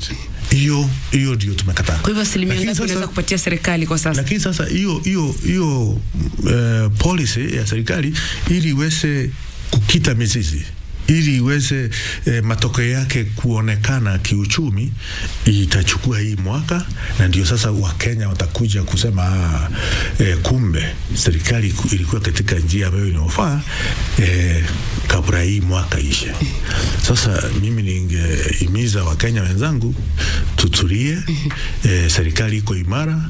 Serikali ya William Ruto saa hii mimi naipatia 98%, that's 9.8 out of 10 kwa ile kazi ambayo imekuwa inafanya kazi mzuri. Lakini pale pia kwa uchumi tunaona si bungeni, si katika mikutano kule nje, bado lawama zipo kwa serikali iliyopita.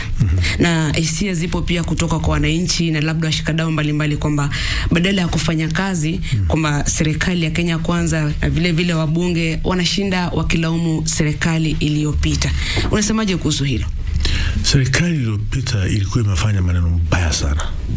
Serikali iliyopita kama inawezekana waletwe katika public ile baraza la wananchi kama iliyokuwa inafanyika kitambo huko Greek. Ukifanya maneno ambayo ni mbaya zaidi, unaenda unachukuliwa, unaletwa stadium, unawekwa hapo, wananchi wote wanaitwa, unasomewa mashtaka, ukiulizwa maswali kali, na ikiwezekana unachepa vipoko.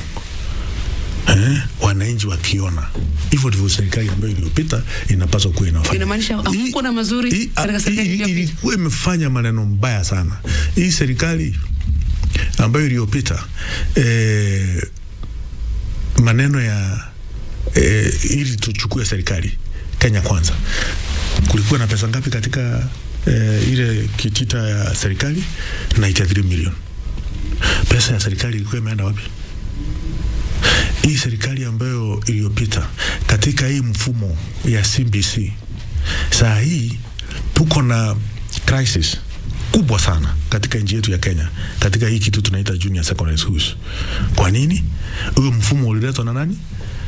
Na serikali ambayo iliyopita, na hawakuweka mpangilio sawa sawa wakujua hii maneno itaendelea namna gani. So serikali ya William Ruto iko katika harakati ya kufanya hii kitu inaitwa crisis management. Kila sekta iko na mashinda kubwa katika security ya nchi yetu ya Kenya. Vile Matangi alikuwa anaitwa waziri Daktari Matiang'i. Polisi wetu, are they motivated na wako na ile motisha ya kufanya kazi? Kwa nini? Pesa ambayo inapaswa kwenda katika ile kazi ya usalama inachukuliwa inapelekwa katika maneno ya siasa, na hiyo maneno ya siasa ilikuwa maneno ya kufuatilia huyu, tufuatilie huyu ndio aongee vizuri kuhusu serikali yetu, tufuatilie huyu mwingine, tufuatilie huyu mwingine. Sasa jameni, uwezi fanya kazi ya umma ama ya serikali kwa hiyo njia. So ndio maana unakuta kila wakati hatuwezi fanya kazi kama hii serikali yetu ya Kenya Kwanza kama hatuongei maneno ya ile serikali iliyopita. Ile pesa ambao ya wakulima ambayo hii serikali ambayo iliyopita wamekuwa inaenda kwa mfuko ya watu binafsi ambao ni wakubwa. KTDA, ukiangalia KTDA ndio inauza majani chai. Ukiangalia zile kampuni ziko huko ambazo ziko na kiwango kubwa ya kuuza majani chai za kina nani? Kampuni zile ambazo zinauza coffee, kahawa katika nchi zetu za ng'ambo ni za kina nani? So wao, hiyo serikali ambayo iliyopita miaka 10 hawakuwa wanataka kufaidisha mwananchi wa kawaida. Ndio maana hii serikali ni ya kutengeneza biashara. Wakulima walime kama ni biashara. Na ndio maana lazima tukae tukuwakumbusha, nyinyi mlifanya vibaya. Hii maneno ambayo mnaona inafanyika saa hii inafanyika juu ya vile mlikuwa mmefanywa na serikali ya Uhuru Kenyatta. Hiyo lazima tukue tunawakumbusha kila wakati. Lazima wakumbushwe kila wakati. Na pale tu bado katika ukomavu wa demokrasia na utendakazi wa serikali pia tumeona pia kuna wale wanachama ama tunaweza kusema bunge ambao waliingia bunge kupitia tiketi za kibinafsi, na tumeona pia wengi wao pia wakiweza kuelekea kama kuunga serikali mkono. Na serikali pia ilisisitiza kwamba inataka upinzani ambao ni thabiti. Unasemaje kuhusu hilo? Hiyo ndio maana tunasema Raila Odinga na Azimio, lakini tunaona sasa Azimio imeanza kukufa. Sasa ameleta kitu kingine inaitwa Defense for Democratic Movement, kitu kama hiyo MDD. Kwa hivyo kumaanisha ukiona hiyo imetangazwa ile Azimio haiko, kumaanisha Kalonzo Musyoka kama la Karua wote sasa wamezama kabisa. Tunataka tukue na ubizani ambao uko na nguvu, ambao wako na nguvu katika bunge la taifa, ili waweze kuangazia ama kumulika maneno ambao serikali inafanya. Lakini kukosoa serikali ni mzuri, juu hiyo ndio ile kitu tunaita na kimombo checks and balances. Ili hii nguvu ama power isije ikaingia katika vichwa ya wale ambao wanashikilia serikali. Ni muhimu, lakini kukosoa serikali jameni, sio kukosoa na kusema we don't recognize, sisi hatutambui kama kuna rais. Nchi ya Kenya ni nchi ambayo iko na sheria. Nchi ya Kenya ni nchi inaongozwa na kisheria na kuna hiyo nafasi. Kwa hivyo kosoa serikali, sema vile mambo inapaswa kufanya ili itendeke kwa njia ambayo iko na manufaa kwa Mkenya wote, yoyote yule. Lakini si ati biashara yako ikuuzwa sasa unasema Kenya imeharibika. Njoo ile majani chai ulikuwa unauza, ile kahawa ulikuwa unauza nje, sasa Kenya imekuwa ni nchi mbaya. Njoo majani chai yako na kahawa yako na maziwa yako na mayai imeguzwa. Sasa unaenda katika mikutano ukisema vile maneno imeharibika. Hakuna, ni maneno yako ambayo ile ambayo ulikuwa unafanya vibaya ndiyo imeharibika. Sema hivyo, lakini sio maneno ya Wakenya. Mheshimiwa, muda unazidi kutupa kisogo kidogo, na pia wewe ni mwakilishi kutoka eneo la Mbeere North. Kule nyumbani wakazi wa Mbeere. Wewe ni mbunge wa mara ya kwanza watu wako watarajia nini kutoka kwako? Watu wangu wanatarajia maneno mingi ambayo yengine yanatokana na serikali, yengine yanatokana na zile effort ama bidii ya mbunge. Tuko na shida mingi ya maji katika Mbeere North, na tunajaribu juu chini kuhakikisha hiyo shinda ya maji katika vijiji yote ya Mbeere North tutahakikisha tumefanya. Tuko na shinda kubwa ya stima. Unakuta familia mingi kuna stima mpaka saa hii, na tutahakikisha kwamba tutapigana ili tupate pesa katika serikali ya kuhakikisha stima tumeweka. Tuko na shida kubwa ya barabara, na ndio maana tunasema jameni, Wakenya walipe ushuru. Juu maneno yote tunasema haitafanyika kama serikali haina pesa. Na hii maneno ya kwenda kukopa pesa katika nchi zingine lazima tukome. Sisi wa Kenya tulipe ushuru, tujitegemee sisi wenyewe ili tuweze kuwa na barabara sawa sawa. Mbeere North tuko na mashida ya barabara. Tukiuliza tunaambiwa kuna pesa. Sasa kama atulipi ushuru, barabara itatengenezwa na nani? Tuko na shida kubwa Mbeere North ya mahospitali. Mahospitali zetu ya completely dilapidated. Na ndio maana tunasema tutajaribu juu chini kushughulikia maneno yote pale kwetu Mbeere North. Tuko na mashinda kubwa ya mashule yetu ambayo mingi haina zile desk za watoto, madarasa haikai vizuri. Yote tutajaribu juu chini kuhakikisha kwamba tumefanya. Kuna shida kubwa ya chakula. Njangwa inaendelea kukita mizizi kila wakati, na ndio maana tumeanza maneno ya kilimo tofauti ambayo inaweza mbegu ambazo ama mimea ambayo inaweza kuwa katika hali ya anga vile ilivyo katika pale kwetu Mbeere North. Njoo kuna ile tunaita crop failure every single season. Sasa tunangangana tuone ya kwamba tutakuwa tunapanda mbegu ambazo zinaweza kustahimili njangwa ama hali ya hewa vile ilivyo pale kwetu Mbeere North. So kuna changamoto mingi, lazima tushughulikie hiyo yote, na ndio maana tunapaswa kuwa na serikali ambayo iko na nguvu, ambayo iko imara ili iweze kutatua hii mashinda mingi ya wananchi wa Mbeere North na wananchi wa Kenya kwa jumla. Kidogo tu pia tukisalia pale bungeni, tumeona pia wale wabunge ambao wameweza kuteuliwa, wale nominated MPs, mara nyingi wanalama kwamba labda nafasi yao kuchangia katika miswada ama labda nafasi yao kikatiba kidogo inakuwa ni kama imefinyiliwa, hawaruhusiwi kuchangiwa ipasavyo ili wakaweze labda kupendekeza wanayotaka katika miswada mbalimbali. Unaweza kusema vipi kuhusiana na masuala ya wale wabunge ambao wameteuliwa katika mabunge mbalimbali? Unahisi kwamba kuna haki zao kidogo zinafinyiliwa? Ni kweli pale bunge kuna tradition ama vile maneno inafanyika, kuna wale tunaita na kimombo senior ranking members ambayo wamekaa katika bunge kwa muhula 3, 4. Hawa ni wabunge ambao wamebobea na wanaelewa maneno ya bunge zaidi kuliko sisi ambao tumeingia kwa muhula ya kwanza. Lakini hata kama kuna hiyo, mimi kama mbunge wa muhula ya kwanza nimepata nafasi mara mingi kuchangia miswada tofauti na sijaona ya kwamba nikifinyiliwa zaidi. Kwa sasa niko na miswada kama 4 hivi ambayo katika hii sehemu ya pili tunaingia next week tutakuwa tunaishughulikia.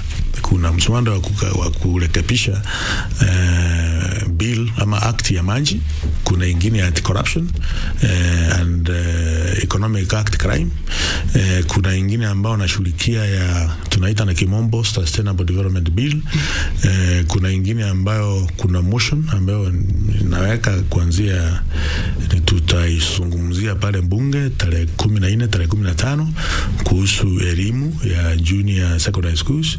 So kwa hivyo ni ile bidii ambayo wewe kama mbunge unafanya. Hata kama wewe uko muhula ya kwanza, ukitia bidii, nafasi iko ya na uko na ile tunasema right kulingana na zile tunasema standing orders, juu wewe ni mbunge kama wabunge wale wengine.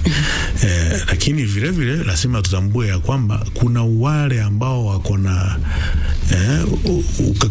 na experience kwa miaka mingi ambao wamekuwa pale mbunge. So hiyo lazima sisi kama ambao tuko muhula ya kwanza tuwe na nafasi ya kusoma kutokana na wale ambao wamekuwa pale na wamechangia zaidi kwa miaka ambayo iliyopita. So iko namna hiyo. Kwa hivyo mbunge pia aliyeteuliwa huyo maalum na nafasi yake ya kupendekeza mswada fulani, labda mkaunga mkono. Mbunge yote ambaye ako pale mbunge ni mbunge wa taifa la Kenya na ako na haki ya kuchangia, ako na haki ya kuleta sheria ambayo iko na manufaa kwa watu wa Kenya. Pale mbunge tunasema kuna majukumu 3: kutengeneza sheria, kuangalia maneno ya serikali vile inafanywa, kama inafanywa kwa njia ambayo inayopaswa, na serikali ni maneno yote judiciary, serikali yenyewe kuu, na pia kufanya ile kitu tunaita representation, kuzungumzia wa Kenya na ambayo wakati tuliapishwa tulikula kiapo. Hatukukula kiapo ya kusema mimi nitaongelea ama nitaangalia watu ya mbele North peke yake. Tulikula kiapo ya wa Kenya. We are going to defend and protect the Constitution of the Republic of Kenya and the nation. Ndio hiyo. Sasa ukiwa pale unaongea maneno ya nchi yetu. Yes. Okay. Msikilizaji wa KBC Radio Taifa na vile vile mtazamaji wa KBC Channel 1, ni gumzo pevu tukiwa naye mbunge wetu Mheshimiwa Geoffrey Ruku Kiringa kutoka Mbeere North, tukiangazia masuala mbalimbali tu kuhusiana na siasa za taifa la Kenya. Tunapoelekea kutamatisha tu, naona wengi wanafuatilia tu akitoa mjadala na wengi wanasema sasa Wakenya wanataka kufanyiwa kazi. Kwa nini sasa wabunge, serikali ya Kenya kwanza siweke siasa nyuma, wafanyiwe Kenya kazi, lawama zikome na kila kitu wafanye kazi? Labda kwa wabunge wenzako na serikali ambayo pia unahudumu ndani yake, unaweza kusema vipi kwenda mbele? Ni ukweli serikali imepangilia, iko na mpango ya kazi. Ukiangalia pale serikali imeanza mpango wa kujenga manyumba ambayo iko ya bei ya chini, na imefungua miradi tofauti hapa Nairobi, ingine Machakos, na kutakuwa na miradi ya kujenga nyumba ambazo ni za bei ya chini katika kila county ya Kenya. Ile kaunti ambayo rais ya kuchaguliwa na ile ambayo rais alichaguliwa, kuna mpangilio ina hiyo. Kuna mpangilio ya kuhakikisha Mkenya yote lazima au anahudumiwa kiafya. Sheria ambayo ilikuwa imekwama katika koti ya NHIF saa hii imetoka katika koti. So kwa siku ambazo zinakuja utakuwa unaona hiyo mpangilio ya matibabu ya health ya huduma ya afya itakuwa inafanyika. Kuna mpangilio ya zile projects za barabara ambazo zilikuwa zinaendelea kabla uchaguzi ifike mwezi ya 8, zilikuwa zimekuwa mayote. Jua kukuwa na pesa ya kupatia wale wanakandarasi ambao wanafanya hizo kazi. Sasa hii kuanzia hii mwezi ya 2 ndio wanakandarasi wote ambao zile barabara ambazo zimekwama watarudi. Serikali imepata pesa kidogo ya kupatia hawa wanakandarasi waendelee kujenga mabarabara.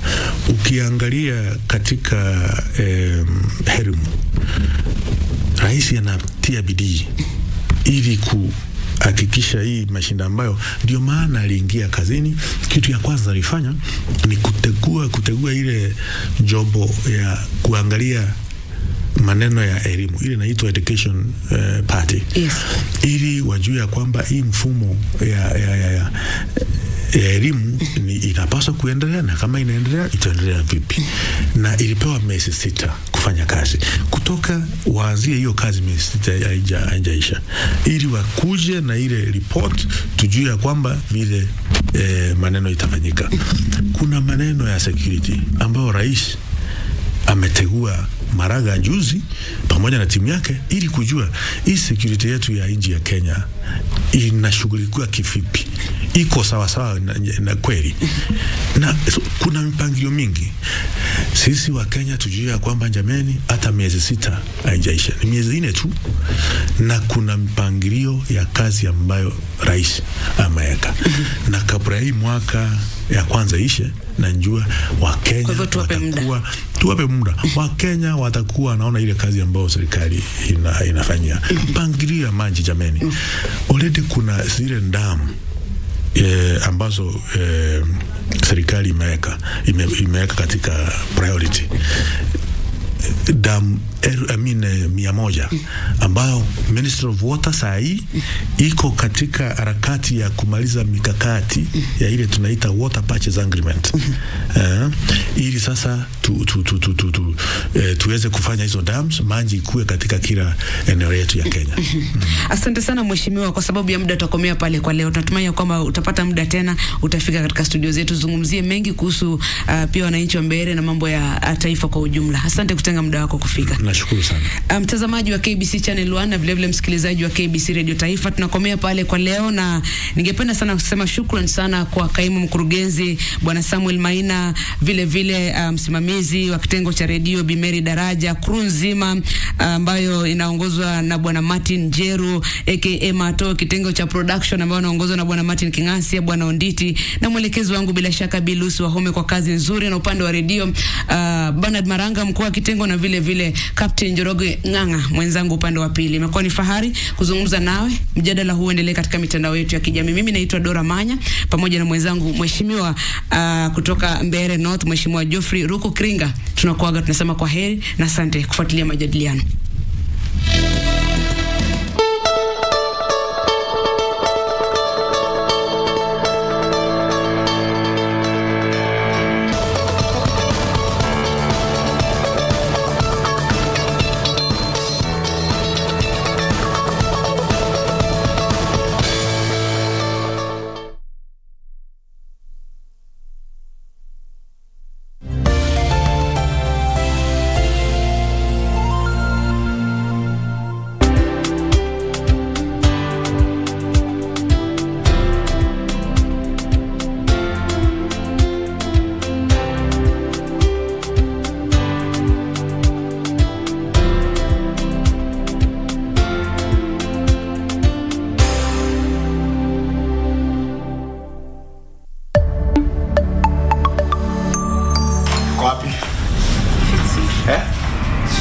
She's not here.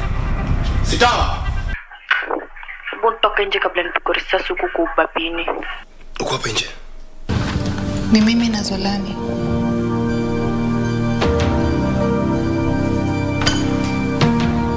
If we don't, tutakulipa double. Hello? Okay, thank you about it. Thank you. Melissa yuko capable, ni wewe utaki kumpa chance ya kugrow. Yani, umechagua Melissa over our years together. Goodbye, Gabriel.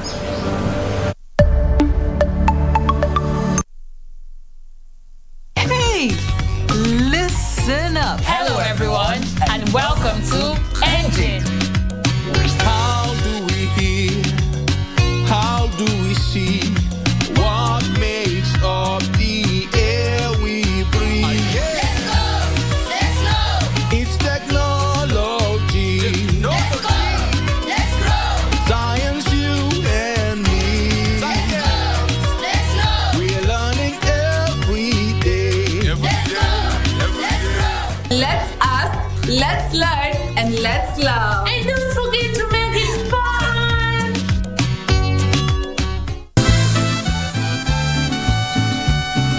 I will review it, and I'll correct it, and I'll send it back by mail, all right? It has to be printed, but I won't be in the laboratory. So where do you want me to bring it then? Well, you could bring it to my house. Rodrigo, considering the circumstances, I don't think that's appropriate. You can just leave it and then go. And tell that veterinarian to come here. I want to see him. What do you want with him? Nothing that has to do with you, my dear. I just want him to examine the animals that I bought. Sweetie, where are you going? To the fields. Ruben, go with Amparo. Frankly, I can go by myself, Daddy. Nobody needs to come with me. Go on, just go with her.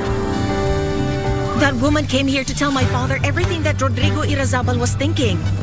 Nanny, they're preparing to sue Dad about the land. My goodness, not again. You and I, buddy. It's time for us to resolve our unfinished business.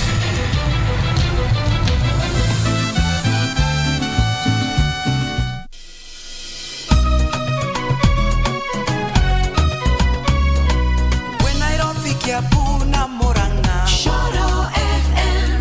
Wenyere Nanyuki. Shoro FM. Naikuru Naivashanya Hururu. Shoro FM. Motari Mohoro Onanyebo. Shoro FM. Odi Kereria. Modi Kereria. It's the third round of the DFB Pokal, a mini Revere derby in the DFB Cup. Ici for Mukoko! Lozier's in there and scores! This is an old school raw pot battle. 5-time winners against 2-time finalists. Fantastic save from Gregor Kobel. The raw pot battle, only one can go through.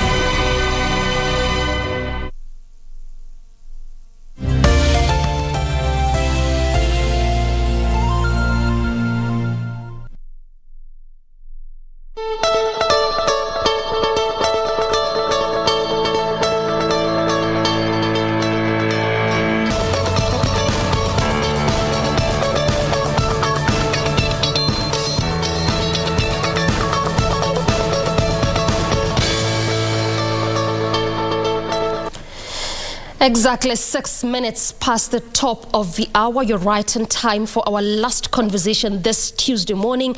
We look at safeguarding the digital space, of course, taking cognizant of the Data Protection Act, which was enacted in 2019, regulations which came in 2021 thereafter. So then, how is just you and I safe as far as our data is concerned? What then do governments, institutions, companies, industries need to do to ensure that our data is protected? That is what you're set to converse in the next 40 minutes. I'm holding court with Brian Kimani Nganga, who is an entrepreneur, techpreneur, innovator, just the right person for this conversation. Welcome on board, Brian. Thank you very much. Let's just latch on this conversation from basics. We talk about digital literacy. We have over time said that the space is digital. I mean, the world is digital. And this particular government has even shown us that. In fact, on their first national holiday celebration, Jamhuri Day, that was the tagline of the, of that particular event. It was digital economy. And you're seeing what the ICTCS is doing again, also in regards to that. So the world is digital in every capacity. But then again, very quick, when you say digital literacy, what exactly are we talking about? When you talk about digital literacy, we are usually talking about how to interact with computers, how to interact with machines to make life easier. Now, of course, as you know, there is a way in which you're supposed to interact with the machines. It is known as human-machine interfacing or human-machine interaction. Now, how proficient are you in interacting with that machine? Can you get the outcome that you like to get whenever you're interacting with that computer or with that machine? So basically, and also, it's also about the ethics that you're supposed to follow. When it comes to digital literacy, what ethics do you follow? Are you a good digital citizen? Are you able to abide by the ethics of the? So it's all about interaction. Are you able to get the outcome, and are you able to follow the ethics of the interaction with that computer, with that machine? I hear you. And of course, we'll come to ethics momentarily. I mean, that would even form a big part of this conversation. Nonetheless, you did say about interaction, and I'm reading a lot of understanding even that space and the scope. To what extent do you think this is an area where we have tapped into, even as a country? Because you've talked over time about even bridging the digital gap, but do you even understand that there's a part for literacy in that regard to understand where you really are getting into as an individual? I would. It's quite relative. Okay. Because now there are people who will understand the motive in which they want to use the digital platforms for, and there are others who will use the digital platforms just for exploration purposes.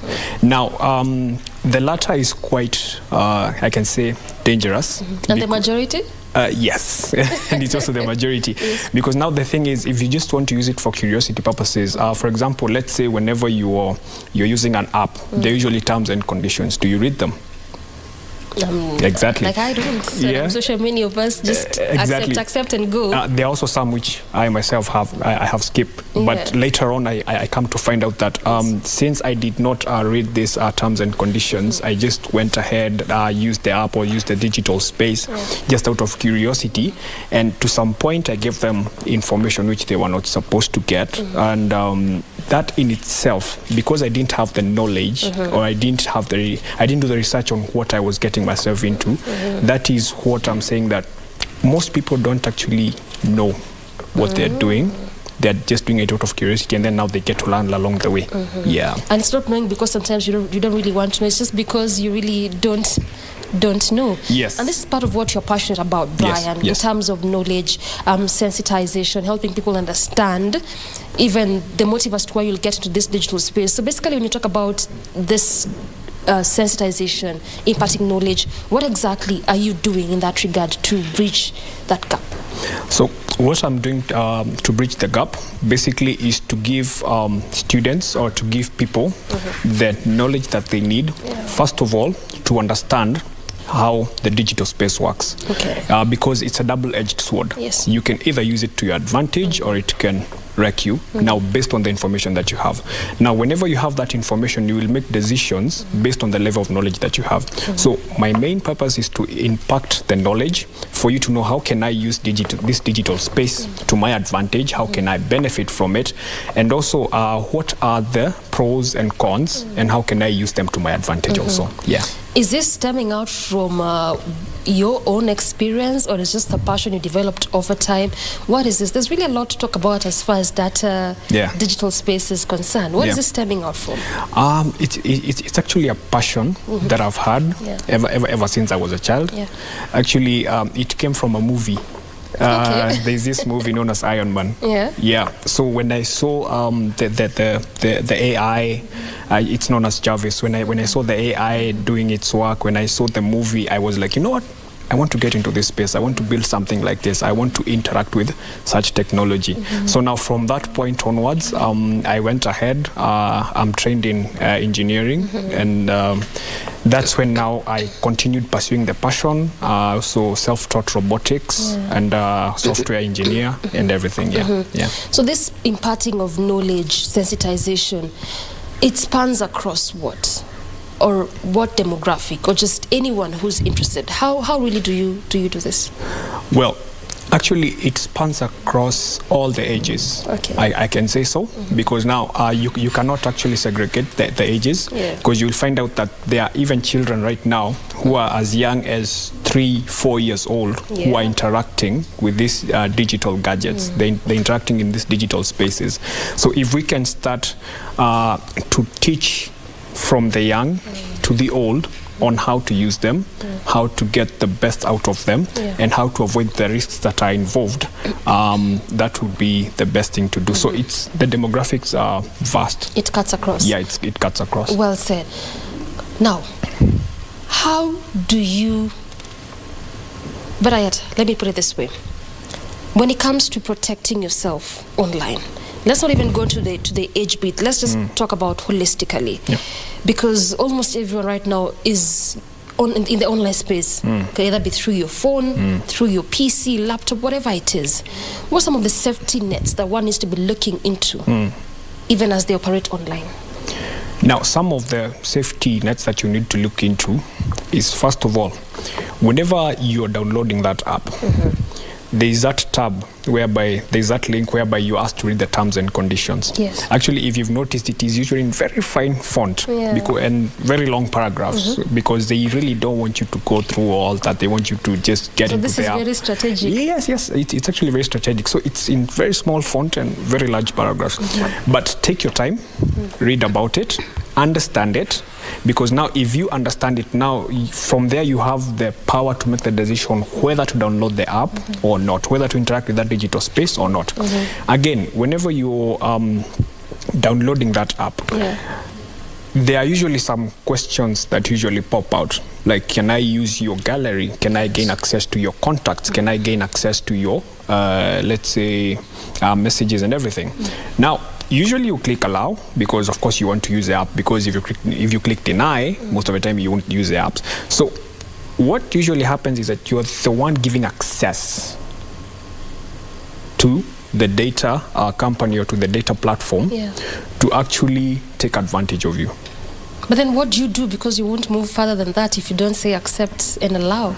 Normally what happens is now you have to sometimes bite the bullet, look for any other app or any other platform that does not require you to or does not infringe into your personal data, because right now data is key. Right now data is gold. And now whenever you're using those apps, you will find out that you never pay for them.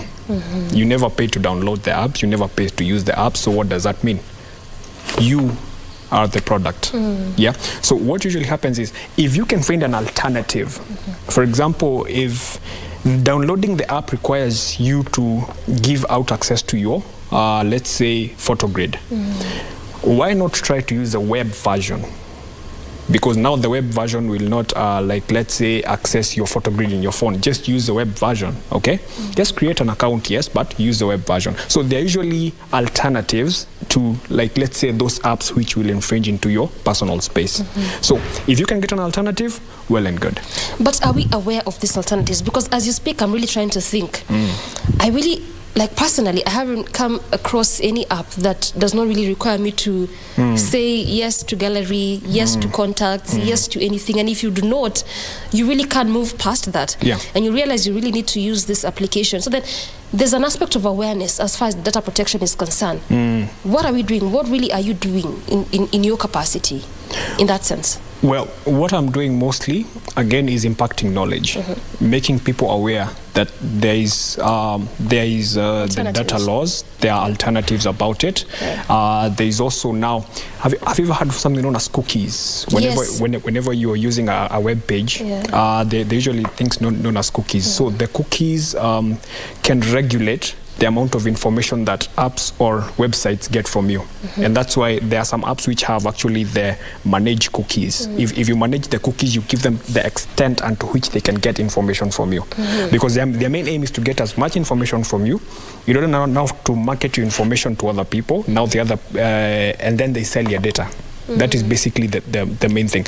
So if I can help you understand that you can manage the cookies, in that you can manage the kind of data that you give, you can have alternatives, or you can try and avoid this app, for example, if you can. That is what I actually believe would be the best impact that I can make. I hear you. I mean, well said. And you realize that also quite a number of applications would tell you this, or even just sites. you really want to read an article somewhere and they'll tell you we use cookies. And sometimes you realize, should you just go ahead and say, okay, Yes. should you just do the X button and cancel or it all together? But now we get the hang of it and the gist of that. Again, there's another aspect of ethics, and this has really come out a lot, and also part of what informed that data protection law enactment in 2019.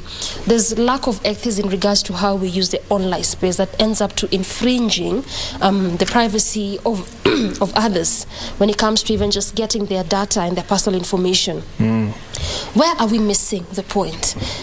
We'll go back to that first statement. The world is moving digital. Everything is in the digital space, in the digital scope. Yeah. So you really also can't avoid telling people not to move in that that space. Yeah. But one thing is lacking: ethics. Yeah.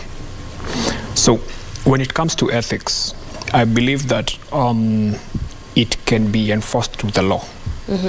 Because now there are people who will, there's this thing known as cyberbullying. Yes. There are people who will come and bully you in the virtual space. But now the law is against that. So the only way in which we can counter that is if we get to understand the law, the data protection law. Like for example, did you know it's wrong for someone to give your phone number to someone else without your consent? We just say, alinipea namba yako na kupigia juu. Exactly. And we think it's okay. And you think that is against the law. Actually, if, for example, someone asks me for my friend's number, I should first of all call my friend, tell him that there is this and this person who wants your contact. Can I give it to him?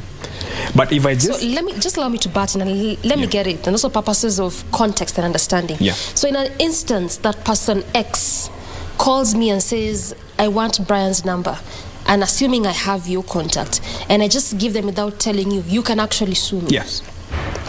Really? I can actually sue you. Why? Because you're giving out my data without my consent.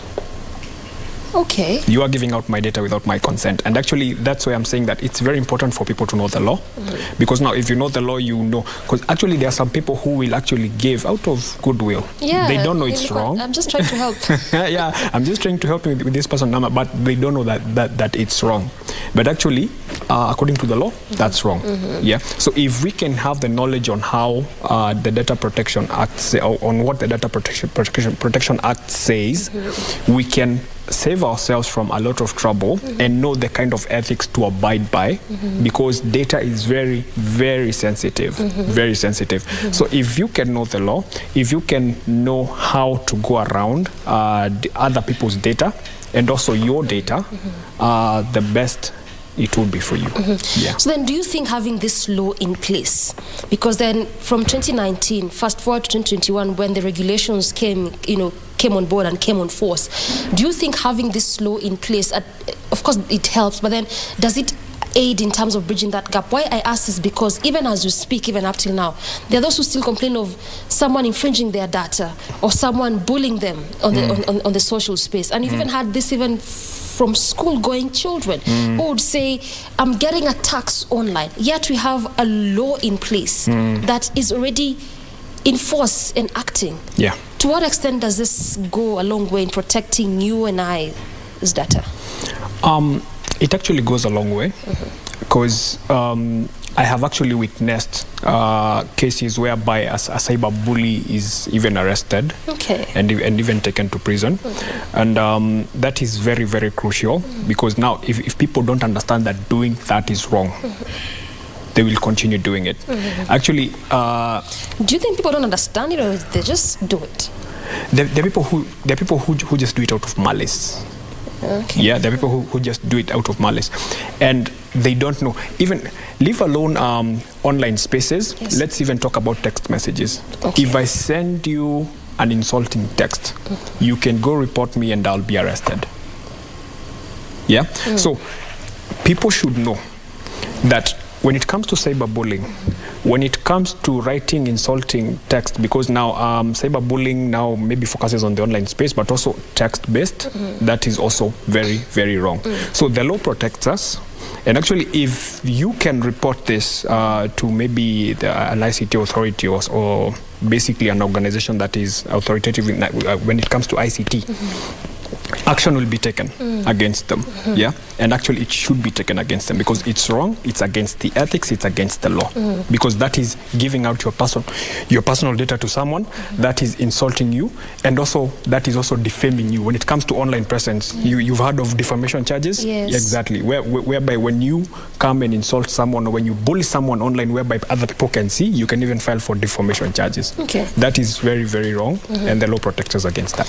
But I'm not so sure if we really know that we can be protected in that regard. That if you send me an insulting text message, that if you actually give my contact without consent, even if it may be goodwill, that is actually infringing on my data. Do you even know that exists, much as we have the data protection law? Now again, as I That's said, where you come in. Knowledge is key. Knowledge is power. Because now if you don't know that, you won't protect yourself, or you won't take any action. You will just, let me just ignore it and everything, and then just move on with your life. Let me just be strong about it. That's what we say. But now the problem is your reputation is on the line. And actually so many people nowadays, actually even potential employers, before they employ you, they have to look at your social media platforms. If they come across such things, what do you think will what message will be sent to them? Exactly. So you see, your reputation is on the line. So if people can learn about this law, if people can know how it goes and the ethics that are put in place by the law, the better it will be for everyone. So let's not just be launching that we now have the enactment regulations were just put in force the other day, and we feel like we have a good data protection act, but then we don't even understand what this. Perhaps this is why we even have so many cases, much as we have law in place. And again, when you look still, let me just take on that data bit, because I was preparing for this, I came across data that showed in the 54 African countries in the African continent. And of course, different countries have reached different places as far as enforcing data protection is concerned. But as we speak, only 15 countries in the African bloc have data protection law. And the World Bank was saying that this is one of the biggest also challenges as far as reaching the digital economy by 2030 in the African continent is concerned. So then you're talking about bridging the digital gap, but still cyber security is a big issue. Brian, from where you sit, even just as an expert in this area, what more do we really need to be doing? Because there's so much to say about let's bridge the digital divide. We're going to be launching digital superhighways and hotspots everywhere, but how safe am I? Well, again, your safety is dependent on your level of knowledge. This still boils down to just your understanding, level of awareness. You have to understand it, because now the digital wave is here. When technology comes, you can say, you know what, hold on, I'm not ready for you. No, Let me just go ahead and understand. Whenever it comes, it sweeps all along. If you're left behind by it, that's your problem. Because actually, even when you look on onto how we interact right now with, let's say, money, we don't need to queue at the banks anymore. And COVID really did show how that's... Yes, exactly. Meetings, online, everything. So technology is up to par. Technology is changing every second. And if you're not if you're not updated, it will leave you behind. And when you're left behind, and now even when it comes to economically, you're still behind. But now the thing is, you need to understand how can I use this safely and to my advantage, because when you look at it again, it's a double-edged sword. It can help you massively, or it can destroy you totally to a point of no return. Yes, your only saving grace is the level of knowledge that you have in terms of your data, in terms of how to use it, in terms of the ethics. If you have the necessary knowledge, if you know what is required of you, because I think you've seen YouTubers who are making it very big, even locally. So actually you will see that even the work environment... And there's some who are complaining a lot about the platform. So actually right now, even everything when it comes to the work environment, everything has even changed. Because now you can just wake up, post a blog, and maybe like 100,000 just get into your account without even lifting a finger, without even getting off your... people like programmers, they work from home and they get, they are paid. Yes, they are paid very well. So we can say that technology is bad. No, but how do you use it? How do you understand it? Don't use what you don't understand. Yeah. Boils down to understanding. Understanding. More like a double-edged sword. Indeed. Indeed. I want us to make progress and talk even about upgrades, software upgrades, and antivirus. But before we get to do that, I just want us to look at some of a report. This is the report is dubbed Kenya's Digital Economy, a people's perspective. This was a report that was done in 2021, and this report revealed that 35% of women were found to use advanced digital services compared to 54% of men. Now, my understanding is, regardless of gender, anyone can be abused online or taken advantage of, just as you said, if they're not having the proper knowledge. But looking at this digital survey economy, which puts women more at risk, and the factors that were profiled in this particular survey include discrimination, harmful social norms, education divide, just what you're saying, education divide, geography, and lack of motivation. When you just look at this, does it put women more at a disadvantage compared to men, also borrowing from your practice and the people you've interacted with? Does it? Yeah, to some point it does. To what extent? Because, and why? Because you see, just like I can give an example of cash transfers. Just like we've moved from queuing at the bank to transferring at the comfort of your own seat, gender-based violence has moved from now the physical aspect to the virtual aspect. Yeah. I see what you're saying. It's all about the mentality, the mindset of the people, because the people who will do gender-based violence now, the millennials, we are the millennials who have come up, there's Generation Z. So now to them, they still have that aspect of, let's say, GBV, gender-based violence, but now they won't do it physically like the way the baby boomers did it. They will do it now in a virtual space. And that's a problem. In an advanced form. Yes, technological advanced form. Yes. You know, and that's very wrong. It's still gender-based violence. So when it comes to things, I still believe that it's a mindset that people have.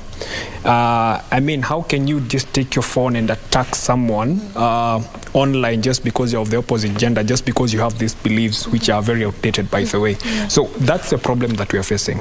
Yeah. So gender-based violence has been transferred from the physical to the virtual space, and that's why you'll find out that most ladies are very vulnerable. And also now, for the ladies to protect yourselves, limit the amount of information that you put out. Yeah, because now someone cannot attack you based on what they don't know. True. People attack you based on what they know about you. If they know a certain weakness about you, that is what. So again, also to protect yourself as a lady, ensure that you put out limited information about you. Any person who will try to attack you, they won't have any grounds. You know, they'll just launch just another general attack. But if at all you put so much on your platform such that people can come and see it and they can attack you from it, those with twisted mindsets, now that is what they will use against you. Yeah. I hear you. So then it's one thing to really do say that limit what you put out, and makes a lot of sense, because you've said something very important, that whatever one doesn't know about you, they can't use it against you. I mean, they don't know. But a case in point, even the content creators, the ladies who are content creators, and now you're saying that you can even, you can, but you would make good money in the digital space, even as a content creator. We have some who would even bring on board their children. This could be ladies and women, but this is their job. This is what they do for a living. How do you demarcate? How do you draw the line between what I put on to the public and what I don't? And even take a case in point, the celebrities, even journalists, for example. Just where do you draw that line? So, just like we have a code of ethics in our physical workplaces, there are code of ethics in the virtual spaces. Yeah. If I can take an example, if let's say I am a content creator, and I post very, very personal things, what do you think will happen? People will have a lot of my personal information. But if I am a content creator and I am posting, like, let's say, maybe like, let's say like a talent. Maybe let's say I'm a good basketball player, or I'm a good singer. I post my singing online, and people see it and they get to upload it. Of course, there are those who will, comment in the other way. So if you can follow the work ethics in the digital space, avoid personal interactions with people you don't know as much as you can. Just be commercial or casual about it. Don't be personal about it. That is the most important thing that you can do. And even like, let's say when you're for the people who are maybe like bringing in their kids also on the platforms, well, it's not wrong. It's not wrong, because now again, remember that at this age, influence is key. If you can influence people, it's actually the influencers. This is their job. Yes. And actually, we'll see that these influencers are being used to maybe advertise things. They are being used. So influence is very key in this age. But again, there is a limit to the amount of content, or to the kind of content that you put out there. If you can just have the ethics to put in very, like basic commercial things that you're doing instead of personal things, the better it will be for you. I hear you. Yeah. So then stick to the basics. Stick to what exactly you do. Stick to what exactly you do. Don't go to the in-depth, the nitty-gritties. Yes. It's not necessary. Yes. I hear you. And that's why you will find that there are some content creators who will, like, let's say for example YouTube. There are some content creators who you will see, they will even get the silver button just by doing the very basic things, but doing them very well. And the others who are going to the extreme end of disclosing their personal space so that they can get maybe that silver button, but now at what cost? Makes a lot of sense. Now let's make progress on this one, Brian. We talk about still on the safeguards. We look at software upgrades, antiviruses, and I was just telling you off air that even I am a victim. You get to your phone and it will be telling you after some time you need to upgrade the software, and you say, I'll just upgrade it. First of all, what is the importance of this upgrading of the different gadgets that one uses? Could be in terms of the phone as far as software is concerned, even your PC, your laptops, desktop, and all of that. And does it go a long way in protecting your data? Why is it important? Well, first of all, I will look at it from both ends, from the manufacturer side and from the consumer side. When it comes at the manufacturer and consumer relationship, the reason why these upgrades come in, first of all, it's to make your use of the gadget to be easier. So it's easy interaction with that gadget. And actually, you will find out that most tech companies focus on disruption. By disruption, I mean easier, faster, better. That's why these software upgrades come up. So if I can just access this with a simple tap of a button, the better it is, instead of me having to do the USSD. Like for example, when the M-Pesa app came in, you find out that even banking services are there, travel services are there. Everything is within one app. Instead of you just picking your phone and you're like, hello, can I book a ticket and everything? So those upgrades are necessary to make life easier, to make interaction easier, and to make transaction better and faster. Because now if it is easier, faster, and better, the more productivity increases and the more they earn. On the other end, when it comes to the consumer side, there's also some protection bit. There's also some protection bit. So it goes a long way. Yes. All right. There's also some protection bit, because you'll find out that, of course, you're never in a vacuum. True. You're never in a vacuum. If you create a software, there's someone somewhere who's trying to find a vulnerability in that software and hack it. And if they hack it, they get your data, and they do a lot many other things like transactions. Now, the software upgrades will also help you. There's this thing known as a firewall. A firewall is like a protection against intruders. So any viruses that are trying to be launched, and viruses are basically programs which have been written to override the main program. So any program that has been written to override the main program, what will happen is that the firewall will block it. Because also the firewall is also a program. So the firewall will be like, no, you're not supposed to be here. Get out. So that's where those upgrades are also very important. The other thing, now when it comes to upgrades, you also have to be careful about them. You need to understand what is it telling me to upgrade. Yeah, like for example, if I can take an example of, let's say, maybe like Google Maps. Right now there's an upgrade whereby you can use it offline. So let's say you even go to a place whereby there's no internet coverage, you can still use it offline and you can get to your destination. That's a good upgrade.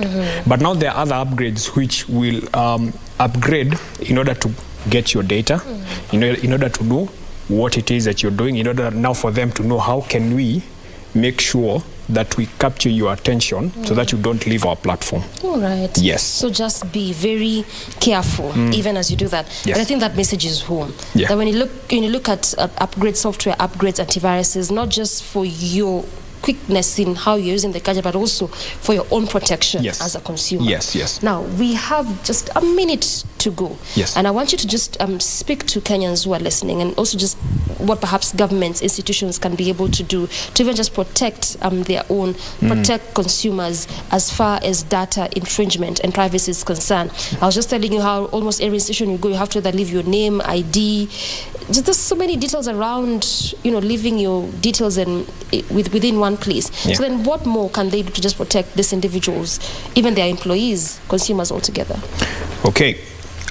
So basically what they can do is, first of all, if, for example, you have a company set up or an organizational setup, educate your employees. If, for example, it's in a school setup, like in my setup, I'm in Crawford International School, I try as much as possible to educate the students on how they can protect themselves against such attacks, such as cyberbullying, on how not to give too much data.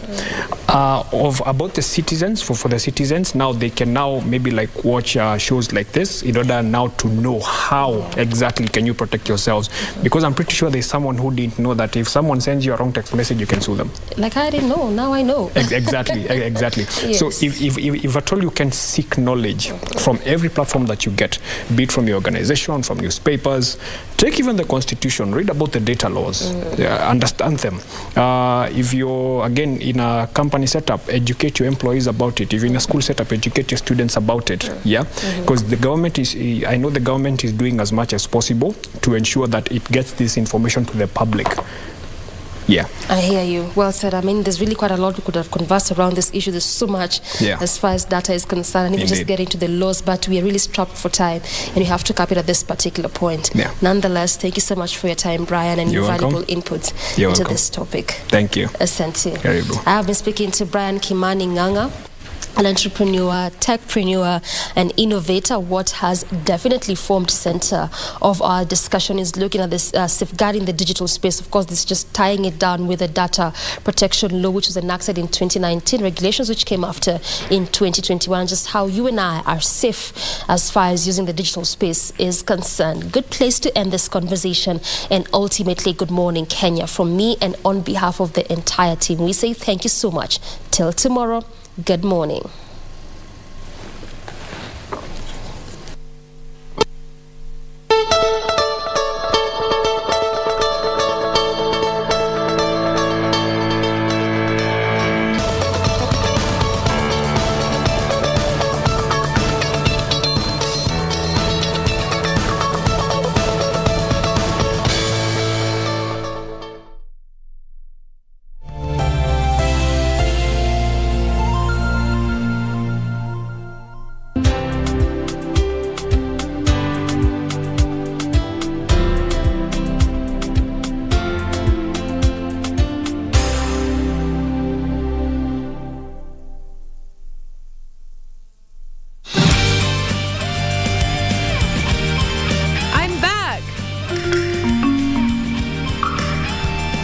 If you're back, then you join us. Yeah, join us. Come and join us. Isn't this supposed to be a meal to celebrate my new job? Why would you start eating without me?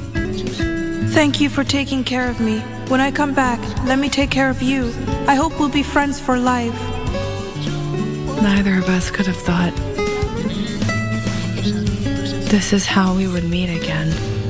My family loves you so much. This must be what you want. You can have them, really. Make a wish. A wish? That's what we used to do. Make a wish before you blow it away. Have you forgotten this too? Oh. KBC Channel 1, we put people at the heart of events with our captivating weekly news features. Every day, we are breaking new grounds with informative, entertaining, and inspiring human interest stories. On Mondays, 9 p.m., we have The Cabinets. Tuesday, 9 p.m., we get inside the barracks for military tales. We delve in the world of cinemas and theater each Wednesday night.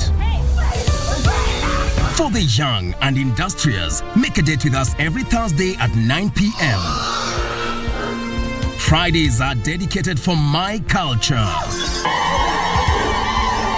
On Saturdays, we go back in time for history in perspective. And on Sundays, we get to know the process of how things are done and made. KBC Channel 1 News features a whole lot of wonderful viewing experience.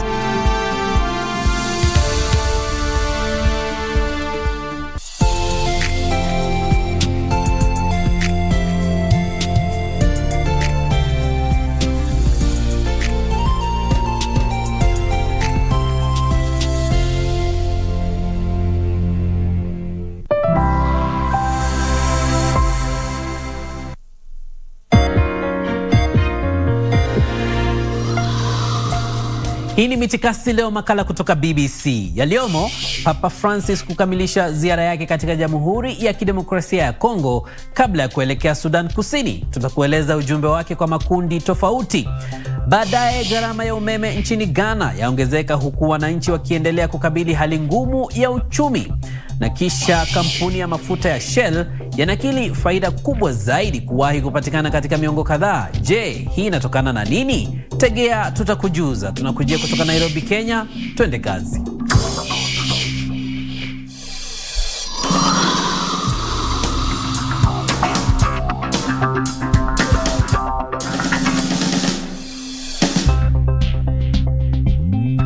Dakta, karibu katika habari za biashara zinazokuhusu, uchambuzi wa kina na mahojiano. Mimi ni Peter Mwangangi.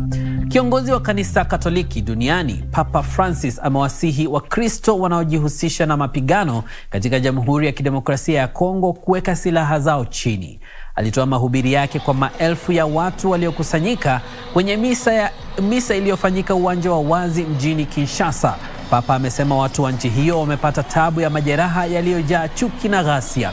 Ni ziara ya kwanza ya Papa nchini humo kwa karibu miaka 40 na ni sehemu ya ziara yake ya siku 6 ambayo pia atazuru Sudan Kusini kuanzia wiki hii. Hata hivyo, ziara iliyopangwa katika mji wa mashariki wa Goma imekatishwa kwa sababu za kiusalama. Kulingana na Umoja wa Mataifa, takriban watu milioni 6 wamelazimika kuhama makazi yao nchini humo. Sasa eneo la mashariki mwa DRC linakabiliwa na ghasia zinazozidi kuongezeka huku idara za usalama zikipambana na makundi yenye silaha. Mwanahabari wa BBC Mbelechi Msoshi na taarifa hii. Papa amekamilisha hapa misa yake kwa kuombea waathirika wa vita huku mashariki mwa Jamhuri ya Kidemokrasia ya Kongo, na hivi punde amepanga kuzungumza na wawakilishi wa raia wa mashariki ambao wanaendelea